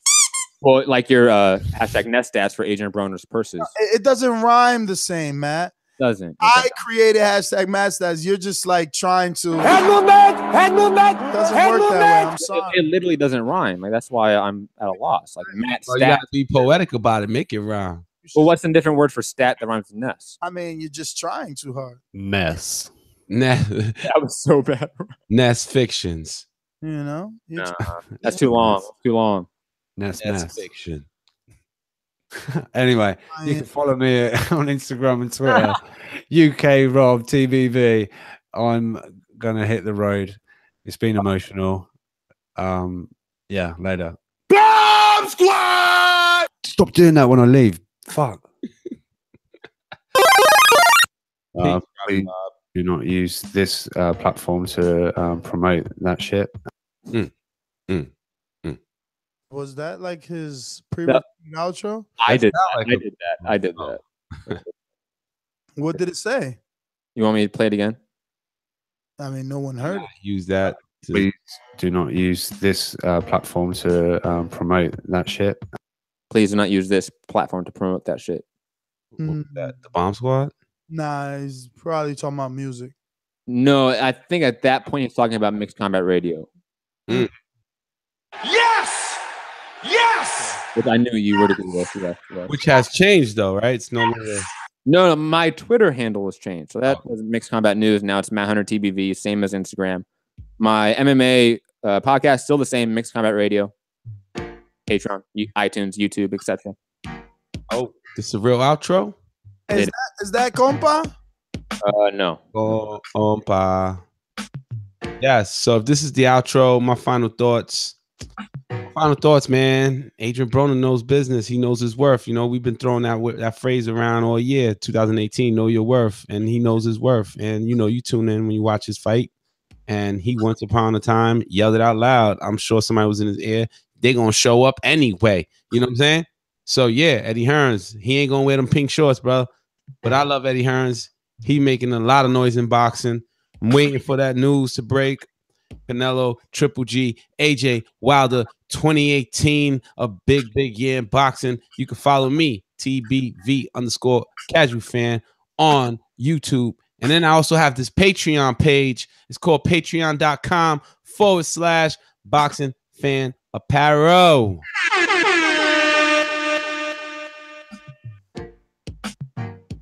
Any of you radio personalities think you want smoke? Call me Mr. Chimney. I want smoke. Call me Mr. Chimney. Face or chimney chin? No. Chinny chin chin. Yes. Ness, it's your turn. I think It's your turn. I already gave my outro and like. You did? But I didn't like say like my final thoughts. But I gave my outro. Like final thoughts. Like who cares? It's a slow week. All right. So, wow. Hashtag Matt Stats. OT. He's always wrong because Matt Stats is right 82.3% of the time. Actually. Matt was right about Triple G. Then why is today's show titled that the rematch is going to happen if Canelo was such a star, he would also move on and do, as Matt said. The title doesn't have Triple G in it. Wow, walk over my final thought. How about I just give my social media, NestGTO, you know where to find me. If you want to talk to me without any other co-hosts jumping in the video and talking over my single. Talking over the outro. Yo, we need that on TBV East. You know what I'm saying? You know what I'm saying? So fuck Nas and all that shit. Yeah, I'm out. Nah. Whoa, We doing the OT? That's how it was. You want to do OT, Enrique? I think there's some big things breaking tomorrow in pop culture. Oh, the Pusha T album. And the ASAP Rocky album. Oh, the album's dropping this weekend? I ain't doing no fucking OT to talk about that shit. Y'all crazy. You're a hater, man. So what you trying to talk about? You trying to talk about more fish in the sea and swiping back and automated text messages. Hey, yo, you know what? I'm starting to see that, I'm starting to see that my friends that are not single, they resent my new single life. I kind of do. Like all that was I kind of do. All that was animosity right there. I gotta keep 1 and 1. You got 3 and 6 or something like that. 3 and 6. One every single Friday. Or a new one every Thursday. First of all, I ain't got nothing because I don't kiss and tell. You feel me? I feel you. Unless you're on Untitled, we can check out on patreon.com/ThaBoxingVoice every Monday at 7 p.m. Eastern. I'm out here just working on Ness. You know what I'm saying? Because you can't be good to anybody if you're toxic. So I'm just working on me. Yo, Enrique, don't you hear every like girl after a breakup, like the neo soul girls, like, I'm just working on me, like about myself, you know, about independence. I don't need no man. Like it's not about toxic relationships, you know, like it doesn't sound like that, you know. That's where I'm at. I'm at working on me. A breakthrough. He's looking for a breakthrough. Epiphany. That's where I'm at. You know what I'm saying? But my friends that's in relationships, they hating on me because they like, yo, why you in that space? Why you chilling? Why you being free? Nah, not at all. Why you ain't mad? Why ain't nobody telling you take out the trash? Why ain't nobody telling you to clean it up? Why ain't nobody telling you to go get the trash, Enrique, laundry? You know what I'm saying? He ain't referring to me. I know that. No, Enrique, it's like the time he comes after vacation when he says like he's a new man. He has a new dedication on life. Every vacation he comes back from, he says that, right? There was a time, he dropped some gems, and I was like he coupled up gems. So, and I'm like, yo, I don't even know how you do that. Disciplined. What? I can't even hear what you said. I was like, there was a time that you would like drop these like relationship gems, like, yo, I don't even do this. I don't do, and I was questioning like, damn, he got to be strong to be able to stick like that, like just stick to that script. I am. When I'm in a relationship, I don't cheat. Okay. I don't cheat, bro. You know what I'm saying? You got to be strong, man. You got to be. Loyalty. I need that soundbite for Untitled. That'd be a good one. Loyalty, let me tell you. Ain't nothing better. You know what it is? A scorned woman is so difficult to be with. Or deal with. Especially deal with, Matt. Because she's always gonna remember. Doggy, listen. Yo, it's better to break up with God made me like a pancake. I was bad on one side. So I woke up to plenty of women crying, man. Not why. And I'm like, you know, I'm no good socializing. So bitch, you don't tell me why you're crying. Yo, Ness, are you on Wi-Fi or something? You sound like a robot. Oh, I don't know. I ain't on Wi-Fi. Crying. Yo, look. Definitely like 80s robot style. Like not R2D2, but like 80s robot. Yeah. Still, I'll just end this motherfucker. That power. See, that's some hateful shit right there. Nah, man. I mean, the sound's better, but the video is pretty bad on your end, but it's okay. I mean, yo, I don't know what it is, B. I mean, we probably going through a shortage. And they sent me an email talking about my internet's better. No, it's not. I'm gonna do a test then, Matt. We took your internet away. You had some other internet. We gave you the right internet. Let's do some speed tests. Run it. This is great radio right here. Get hyped.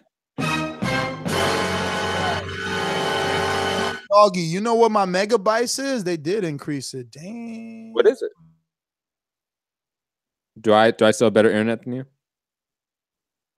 Speed. I do, because you keep cutting out. That's for sure. What? You keep cutting out, fam. Me and Enrique are here. We're crystal clear connection. Indeed. You're glitchy. Like, you keep freezing up. Oh, no. Yeah, man. Some That's albums dropping tomorrow, Matt. Yo, that Pusha T. Did you hear the him playing in Daytona?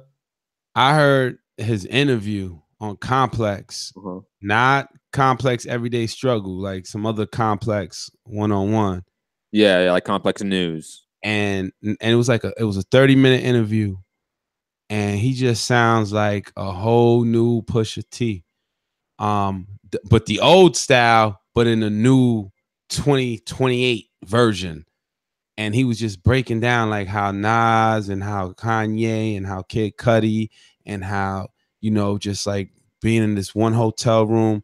I mean, not a hotel building, and each suite being a creative space for every artist, whether it be with fashion for the Ye stuff, for furniture for somebody else, for Kid Cudi, for Nas, for Pusha T, even A$AP Rocky, and then how they will all vibe to the music, and it just sound amazing. You know what I'm saying? I definitely I didn't see that interview, but I'm hyped for it because I always respect Pusha. I think he's one of the best lyricists in rap right now, and two, even though I'm not the